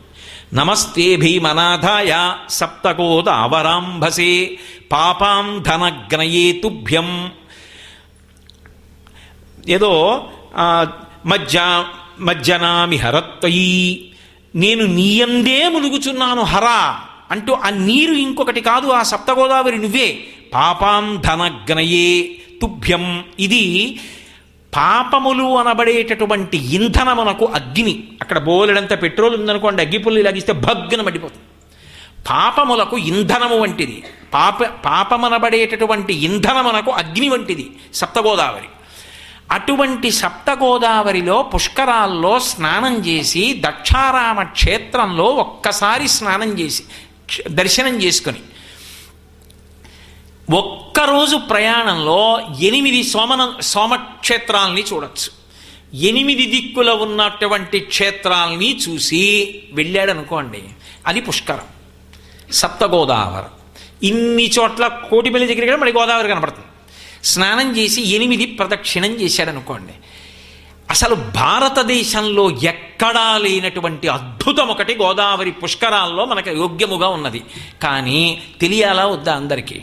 అందరికీ తెలియాలా? అది అలా ఉండడం ఒక ఎత్తు, అలా వెళ్ళి దర్శనాలు చేసుకుని వెళ్ళడానికి, అలా స్నానాలు చేయడానికి వ్యవస్థ ఉండాలా? దానికి కావలసినటువంటి సదుపాయం ఉండాలా? ఇది దేశకాలముల యందు నియతి కాలమే ఉంటుంది. ఏదో ఎప్పటికీ ఉంటుందండి అంటే పర్వాలేదు, కొంతకాలమే ఉంటుంది. ఉన్నప్పుడు ఆ లోపల మరి అందరం ఆ అవకాశం అందిపుచ్చుకునే అవకాశం ఉండాలి. ఆ అదృష్టాన్ని మనం పొందాలి. పక్కన ఉన్న నది, ఈ సప్తధాతువులు ఆవిడ వల్లే కదండి ఏర్పడ్డాయి. ఆ నది వంక చూస్తే ఒళ్ళు పులకరిస్తుంది. అమ్మా నీ అనుగ్రహంతో కదమ్మా అన్నం తింటున్నా, నీ వల్ల కదమ్మా పంట పండింది, ఈ నీరు కదమ్మా తాగి శరీరం ఇంత పెరిగింది, ఈ నీరు తాగి కదమ్మా విషయాలు జ్ఞాపకం ఉన్నాయి, అమ్మా నీకు నమస్కారం అంటే గోదావరి కనబడితే. అందుకే భీమఖండంలో మాట అంటారు, గోదావరి గోదావరి గోదావరి అనిడి గుణవంతునకున్ గోదావరి తల్లి చేకూర్చదవమ్మ భవ్య శుభములెల్లన్ అంటారు. రోజుట నిద్రలేచి ఒక్కసారి గోదావరి గోదావరి గోదావరి అంటే చాలు, వాడికి కావలసిన సమస్త శుభములను ఆ గోదావరి నదికి అధిష్టానమైనటువంటి తల్లి చేకూరుస్తుంది. అంతటి అదృష్టహేతువు అటువంటి గోదావరి. అటువంటి గోదావరి నదికి పుష్కరాలు వస్తుంటే ఆ పుష్కరాలు అనుభవించడం అంటే, ఇంతమంది దేవతల అనుగ్రహాన్ని పొందడం అంటే మాటలండి. అది శరీరంతో ఉండడం ఒక అదృష్టం. ఆ పుష్కరాలు రావడానికి కొద్ది కాలం ముందే శరీరం వదిలిపెట్టిన వాడికి ఆ అదృష్టం ఏది పాపం? శరీరంతో ఉన్నాం ఒకటి, ఈ ప్రాంతంలో ఉండి ఆ నదీ జలాలు తాగి బ్రతికాం. అన్నిటిని మించి నాకు తెలిసినంత వరకు బహుశः గోదావరి నది ఒడ్డున విన్నటువంటి పరమ ప్రాచీనమైనటువంటి క్షేత్రములు మీకు బహు తక్కువ నదుల విషయంలో మాత్రమే కనపడతాయి. నేను ఈ మాట ఎందుకంటున్నానో తెలుసా? తూర్పుగోదావరి జిల్లాలోనే కుండలేశ్వరం అని ఒక క్షేత్రం ఉంది. నేను ఒకప్పుడు కాశీ వెళ్ళాను. వెడితే కాశీలో ప్రధాన అర్చకుడు నన్ను అడిగాడు, కుండలేశ్వరంలో దర్శనం చేసుకున్నారా అని అడిగాడు. సరే ఏదో చేశానండి చెప్పాను అనుకోండి. చాలామంది కుండలేశ్వరం చూడకుండా కాశీ వస్తారు ఎందుకండి అన్నాడు. ఆయన అన్నాడు, కాశీలో ఉన్న మేము కుండలేశ్వరం దర్శనానికి వస్తాం, అక్కడ ఉన్న వాళ్ళు కుండలేశ్వరం దర్శనం చేయకపోతే ఎలా అన్నాడు. మార్కండేయ స్థుతిలో చంద్రశేఖరాష్టకంలో ఉంది కుండలేశ్వరుడు గురించి. కుండలీకృత కుండలేశ్వర కుండలం వృషవాహనం నారదాది మునీశ్వర స్తుత అని మార్కండేయుడు స్తవం చేశాడు. ఇప్పటికీ శివలింగం యొక్క పైభాగం మకరకుండలం ఎలా ఉంటుందో అలా ఉంటుంది. అందుకు కుండలీశ్వరం. నిజంగా అక్కడ గోదావరి ప్రవాహం ఉంటుంది, పరమాద్భుతం. కొంతమంది ఔత్సాహికులు అంత గొప్ప క్షేత్రం, పుష్కరాలు వస్తున్నాయని ఈ మధ్య అక్కడ ఉన్నటువంటి స్నాన ఘాట్ సరిగ్గా లేకపోతే దాన్ని పునర్నిర్మాణం చేశారు. చక్కగా అందరూ భక్తులు వెళ్ళి స్నానం చేసుకుని సంధ్యావందనాదులు చేసుకుని ఉపయుక్తంగా దాన్ని అనుభవించడం కోసం వాళ్లే పునర్నిర్మాణం చేశారు కూడా. మంచిదే, నేనేం దోషం అంటలేదు. అన్నీ ప్రభుత్వమే చెయ్యాలని ఎక్కడుంది? ప్రభుత్వం మాత్రం ప్రజల కోసమే చేస్తుంది, ప్రజల సహాయంతో చేస్తుంది. ప్రభుత్వానికి బాసటగా నిలబడవలసింది మనం కాదు. అయినప్పుడు కొన్ని మనం స్వీకరించేటువంటి అదొక గొప్ప అదృష్టం. అటువంటి సమయంలో ఒక స్నానఘాట్ కట్టడం కన్నా అదృష్టం ఏముంటుంది? అసలు నిజానికి ప్రజలకు అవకాశం ఇవ్వాలి కూడా. పునర్నిర్మాణం చేసేవాళ్ళు ఉంటే చెయ్యవచ్చు అని. వాళ్ళు చేసే అదృష్టాన్ని పొందుతారు. ప్రజలు ఆ అదృష్టం పొందడం ప్రభుత్వానికి కూడా చాలా అదృష్ట విశేషమే కాదు. ఇంకా దగ్గరవుతారు ప్రజలు, ప్రభుత్వాలు. కాబట్టి అంత అద్భుతమైనటువంటి కుండలీశ్వర క్షేత్రం. అవతల ఎటువంటి క్షేత్రం మనకి? కాళేశ్వరం. ఒక్క పీఠం మీద 2 శివలింగాలు, యమధర్మరాజ ప్రతిష్ఠిత లింగం, పక్కన అద్భుతమైనటువంటి గోదావరి ప్రవాహం. అసలు ఒకటా రెండా? ఇన్ని క్షేత్రములతో కూడుకున్నటువంటి గోదావరి ప్రవాహం, ఇంత అద్భుతమైనటువంటి నదికి ఇంత గొప్ప పుష్కర కాలం ప్రవేశిస్తుంటే ఆ కాలాన్ని సద్వినియోగం చెయ్యడంలో వైక్లభ్యం పొందామనుకోండి, అన్నిటికన్నా అత్యంత ప్రధానమైనది ఏది అంటే కాలమే. కాలోహి బలవాన్ కర్త సతతం సుఖదుఃఖయో నరాణం పరతంత్రాణం పుణ్యపాపానుయోగత అంటాడు వ్యాసభగవానుడు దేవీ భాగవతంలో. కాలోహి బలవాన్ కర్త, కాలమంత బలమైనటువంటి స్వరూపము లోకంలో ఇంకోటి లేదు. దాన్ని ఆపగలిగిన వాడు లేడు, వెళ్ళిపోతే వెనక్కి తేగలిగిన వాడు లేడు, వెళ్ళిపోతుంటే వెళ్ళవద్దని పట్టుకుని నిగ్రహించగలిగిన వాడు లేడు. ఒక్కసారి ఆ 12 రోజులు దాటిపోయాయా, ఇక ఆ తర్వాత ఇవి తెలుసుకున్నా వాటి ఆయా క్షేత్రముల యందు ఆ వైభవాన్ని అనుభవించి జీవుణ్ణి ఉద్ధరించుకుందామన్నా ఏది అవకాశం ఎక్కడి నుంచి వస్తుంది? అంత గొప్ప అవకాశం పొందేటటువంటి అదృష్టం ఈ పుష్కర కాలంలో శరీరాన్ని వదిలిపెట్టి పితృలోకంలో వేచి ఉన్నటువంటి పితృదేవతలు ఎదురు చూస్తుంటారు. ఒరే, రామాయణంలో రామచంద్రమూర్తి అంటారు, గయాశ్రాద్ధం పెడతాడా అని కొడుకుని ఎదురు చూస్తుంటారట పితృదేవతలు. వాళ్ళు అక్కడ నిలబడి చూస్తుంటారు. దేశకాలముల యందు ఒక గొప్ప అదృష్ట విశేషం కలిసి వచ్చింది. తప్పుడు స్నానం చేస్తే వాడు తరిస్తాడు. ఇది పుష్కర కాలం. వీడు నా పేరు చెప్పి ఏమైనా చేస్తాడా, నా పేరు చెప్పి నా ఉన్నతి కొరకు ఏమైనా చేస్తాడా అని ఎదురు చూస్తుంటారట. కృతజ్ఞతా లక్షణం. కన్నవారికి చెయ్యడం కన్నా జీవితంలో అదృష్టం ఏముంటుంది? నెత్తురు మాంసము మనకిచ్చి కని పెంచి పెద్ద చేసి ఆశలన్నీ పెట్టుకొని చచ్చిపోయే ముందు ఆఖరి ఊపిరిలో కూడా మననే స్మరించి మన ఒడిలో తలపెట్టుకుని వెళ్ళిపోతున్నప్పుడు కూడా వీడు ఏమైపోతాడో అని బెంగ పెట్టుకుని వెళ్ళిపోయి ఆఖరణ శ్మశానంలో ఆనంద హోమం చేసి, పిచ్చి అమ్మా, ఇంకా ఈ శిథిలం అయిపోయింది శరీరం, వదిలేయమ్మా, ఇంకొక శరీరం భగవంతుడిస్తాడు అందులోకి ప్రవేశించని కొడుకు చెప్తే వదిలిపెట్టి వెళ్ళిపోయిందమ్మ. అక్కడ ఉండి ఎదురు చూస్తున్నటువంటి వాళ్ళకి నమ్ముకున్న వాడికి నమ్మినంత, వాళ్ళ ఉన్నతి కొరకు చెయ్యలేనటువంటి కొడుకుని చూసి వాళ్ళు ఎంత ఏడుస్తారు. ఆ పైనుంచి చూసి ఇన్ని కోట్ల మంది వాళ్ళ తల్లిదండ్రులకు చేస్తున్నారు, నా బిడ్డడు రాలేదే అనుకోరు. ఇంతమంది తరించడానికి ఒక గొప్ప అవకాశం. అందున మిగిలిన నదులకు ఈ నదికి ఒక పెద్ద భేదం. 2 గంగలే, 2 శివజటాజూటము నుంచి ఆవిర్భవించినవే. ఇంకా భగీరథుడు తపస్సు చేయడంలో తన పితృదేవతల్ని తరింప చేయడానికి తీసుకొచ్చాడు. కానీ మహానుభావుడు గౌతమ మహర్షి గోదావరిని తీసుకొచ్చినప్పుడు తన సంబంధీకులైనటువంటి వారిని ఉద్ధరించుకోవడం కోసం తీసుకురాలేదు. ఆయన తాను చంపని గోవుని తాను చంపాడని అంటగడితే పాపాన్ని, అసలు ఆయనకి ఆ పాపమే లేదు. ఆ పాపం నుంచి వినిర్ముక్తుడవడానికి, లోకాన్ని ఉద్ధరించడానికి అంతకు ముందొచ్చిన క్షామంలో ప్రజలు పడిన బాధలు చూసి ఒక జీవనది కావాలని పరమశివుణ్ణి ప్రార్థించి ఆయన జటాజూటంలోంచి తీసుకొచ్చాడు. అయినప్పుడు నా దృష్టిలో నా గోదావరి గొప్పది. అటువంటి నదికి పుష్కరాలు వస్తున్నప్పుడు ఎంత పెద్ద పండగ! వస్తున్నాయి వస్తున్నాయి, పుష్కరాలు వస్తున్నాయి, మనందరం క్రమశిక్షణతో ప్రవర్తించాలి. మన అమాయకత్వం ఏంటి అంటే, పుష్కరం వచ్చింది అంటే నదీమ తల్లికి సమర్పిస్తున్నాం అనుకుని నదిలోకి విడిచిపెడతారు. కానీ అలా దోషభూయిష్టం.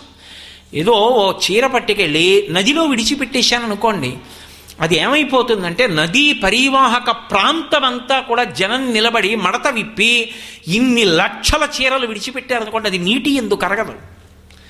ఇన్ని చీరలు నీటి అడుగున నిలబడిపోయి కుళ్ళిపోయాయి అనుకోండి, నదీ జలాలన్నీ పాడైపోతే, ఆ నదీ జలాలు తాగి లోపల ఉన్న జలచరములన్నీ పాడైపోతే, ఆ నదీ జలాలు త్రాగడానికి యోగ్యం కాకుండా పోతే ఆ పాపం ఎవరిని చుట్టుకుంటుంది? ఏది చెయ్యాలో అది చెయ్యాలి. అందుకే మనం ఏది చేసినా ఏం చేస్తామంటే ఆ దేవతా ప్రీత్యర్థం దానం చేస్తాం అంతే. అంతేగాని కూరగాయలు పట్టుకెళ్ళి నదిలో వేసేయడం, బట్టలు పట్టుకెళ్ళి నదిలో వేసేయడం, ఆవుని పట్టుకెళ్ళి నదిలో వేసేయడం, నాగలి పట్టుకెళ్ళి నదిలో వేసేయమనే అది కాదు. ఆ నది ప్రీతి కొరకు మనం తినడానికి నది స్వీకరించడానికి తేడా ఉంటుంది. దేవతలు తినరు పదార్థాన్ని. దేవతలకు అక్కడ పెట్టాననుకోండి, నా భక్తి చూసి వాళ్ళు కళ్ళు తెరిచి చూస్తారు. యజ్ఞంలో హవిస్సు అయితే తింటారు, హవ్యవాహనుడై అగ్నిహోత్రుడు పట్టుకెడితే. ఇలా చూశారనుకోండి, ఇలా చూడగానే అది దేవతల యొక్క ప్రీతికి కారణమైంది, నాకు అది ప్రసాదం అవుతుంది, అది నాకు పుష్టిని తుష్టిని ఇస్తుంది. అందుకే జీవితమే ప్రసాదం. అందుకే ఆంధ్ర రాష్ట్రంలో ఇప్పటికీ ఒక మాట వినపడుతుంది, పేర్లు పెట్టుకున్నప్పుడు ప్రసాద్ ప్రసాద్, ఈశ్వర ప్రసాద్, విష్ణు ప్రసాద్, నారాయణ ప్రసాద్, చివర ప్రసాద్ అంటే ఈశ్వర ప్రసాదము. జీవితమే ప్రసాదము తప్ప దేవతల యొక్క అధిష్టానము యొక్క అనుగ్రహము కొరకు అని సంకల్పం చెప్పి దానం చేయాలి తప్ప అవన్నీ పట్టుకెళ్ళి నదిలో వేయడం, నదిలో క్రీడించడం దోషం. నదిలోకి వెళ్ళి ఆటలాడడం, నదిలోకి వెళ్ళి గంటల గంటల స్నానం చేసి మిగిలిన యాత్రికుల్ని ఇబ్బంది పెట్టడం, ఇవి ధూర్త చేష్టితములు. అవి ఎవరు చెయ్యరు అటువంటి పనులు. నాబోటిగాడు చేస్తాడేమో అని నన్ను నేను హెచ్చరించుకోవడానికి చెప్తున్నాను తప్ప ఎవరో చేస్తారని నేను చెప్పట్లేదు. కాబట్టి చక్కగా ఆ కాలమునందు అంతమంది దేవతలు పరివేష్టించి ఉంటారు. కాబట్టి ఏ క్షేత్రాన్ని దర్శించినా, ఏ దేవాలయాన్ని దర్శించినా, భగవన్నామం చెప్పినా, 10 మందికి అన్నదానం చేసినా, లేదా కూర్చుని చక్కగా ఏ సహస్రనామ స్తోత్రమో పారాయణ చేసుకున్నా, ప్రశాంతంగా ఒక చోట కూర్చుని భగవన్నామ సంకీర్తనం చేసిన, నలుగురికి ఉపయోగపడిన ఏది చేసినా అది దేవతల యొక్క విశేషమైనటువంటి అనుగ్రహానికి కారణమవుతుంది. వీటన్నిటికీ అనుగ్రహానికి అంతటికీ కారణం ఎక్కడి నుంచి వచ్చింది? తుండిలుడన్న బ్రాహ్మణుడు పుష్కరుడన్న పేరుతో తీర్థములకన్నిటికీ చక్రవర్తి అయినా, బ్రహ్మకమండలంలోకి వెళ్ళినా, మళ్ళీ బ్రహ్మకమండలంలోంచి బృహస్పతి దగ్గరికి చేరిన, బృహస్పతి 12 రాసులలో ప్రవేశించి ఒక్కొక్క నదిలోకి వెళ్ళినా, ఆ నదులకు పుష్కరాలు వచ్చి ఇంత పుణ్యశక్తిని ప్రకటనం చెయ్యగలిగిన, ఈ విభూతి కంటికి కనపడని ఈ శక్తి జీవుడి ఖాతాలోకి వెళ్ళేటట్టు చేసిన వాడు మూర్తివంతమై ఎదురుగుండా నిలబడితే వాడు భవుడు. అది అష్టమూర్తి తత్వంలో నేను అక్కడ బయలుదేరాను. కాకపోతే వస్తున్నాయి కాబట్టి పుష్కరాలని గెలిపారు. అది మరి తెలుసుకోవలసిన విషయం. దేశకాల పరిజ్ఞానం లేకుండా చెప్పింది ఉపయోగం. దేశకాలానువృత్తిశ్చనయశ్చనయ పండిత అంటాడు రామాయణంలో సుగ్రీవుడు. దేశము కాలము దృష్టిలో పెట్టుకుని మాట్లాడకపోతే విన్నవాళ్లకు ఉపయోగం ఏమవుతుంది? కాబట్టి ఇలా మనం ఆయన యొక్క అనుగ్రహం చేత ఆ నీటి యొక్క వైభవంతో ఇహము పరము రెండూ సాధించుకునేటటువంటి అదృష్ట విశేషాన్ని మూట కట్టుకుందాం. ఆ పరమేశ్వరుని యొక్క నిర్హేతుక కృపాకటాక్ష వీక్షణముల చేత పుష్కరములు సమస్త భక్త జనావళికి కూడా విశేష ఫలితములను ప్రదానము చెయ్యడమే కాకుండా తెలుగువారు ఎక్కడెక్కడ ఉన్న ప్రాంతములన్నీ వృద్ధిలోకి వచ్చి అందరూ ఐశ్వర్యవంతులై పరమ సంతోషంతో సంతృప్తిగా బతికేటటువంటి అదృష్టాన్ని ఆ గోదావరి నది యొక్క అధిష్టాన స్వరూపము శివతేజస్సుని భవస్వరూపంగా మన యందు ప్రకటనము చేయవలసినది అని నేను ఆ పరమేశ్వరుని యొక్క పాదములు పట్టి మనందరి పనుపున నమస్కరించి ప్రార్థన చేస్తూ మళ్ళీ రేపు సాయంకాలం 6:30 మనం కలుసుకున్నప్పుడు ఇదే విశేషం మీద మరికొంత కొనసాగింపు ప్రసంగాన్ని చేస్తాను అష్టమూర్తి తత్వంలో. ఎందుకని అంటే ఇవాళ నేను చేసిన ప్రసంగం కన్నా కొంత విశేషాన్ని కలపవలసి ఉంది. మంగళాశాసన పరై మదాచార్య పురోగమై సర్వైశ్చ పూర్వైరాచార్యై సత్కృతాయాస్తు మంగళం. మంగళం కోసలేంద్రాయ మహనీయ గుణాత్మనే చక్రవర్తి తనూజాయ సర్వభౌమాయ మంగళం. ఉమాకాంతాయ కాంతాయ కామితార్థప్రదాయినే శ్రీగిరీశాయ దేవాయ మలినాథాయ మంగళం. సర్వం శ్రీ ఉమామహేశ్వర పరబ్రహ్మార్పణమస్తు. స్వస్తి.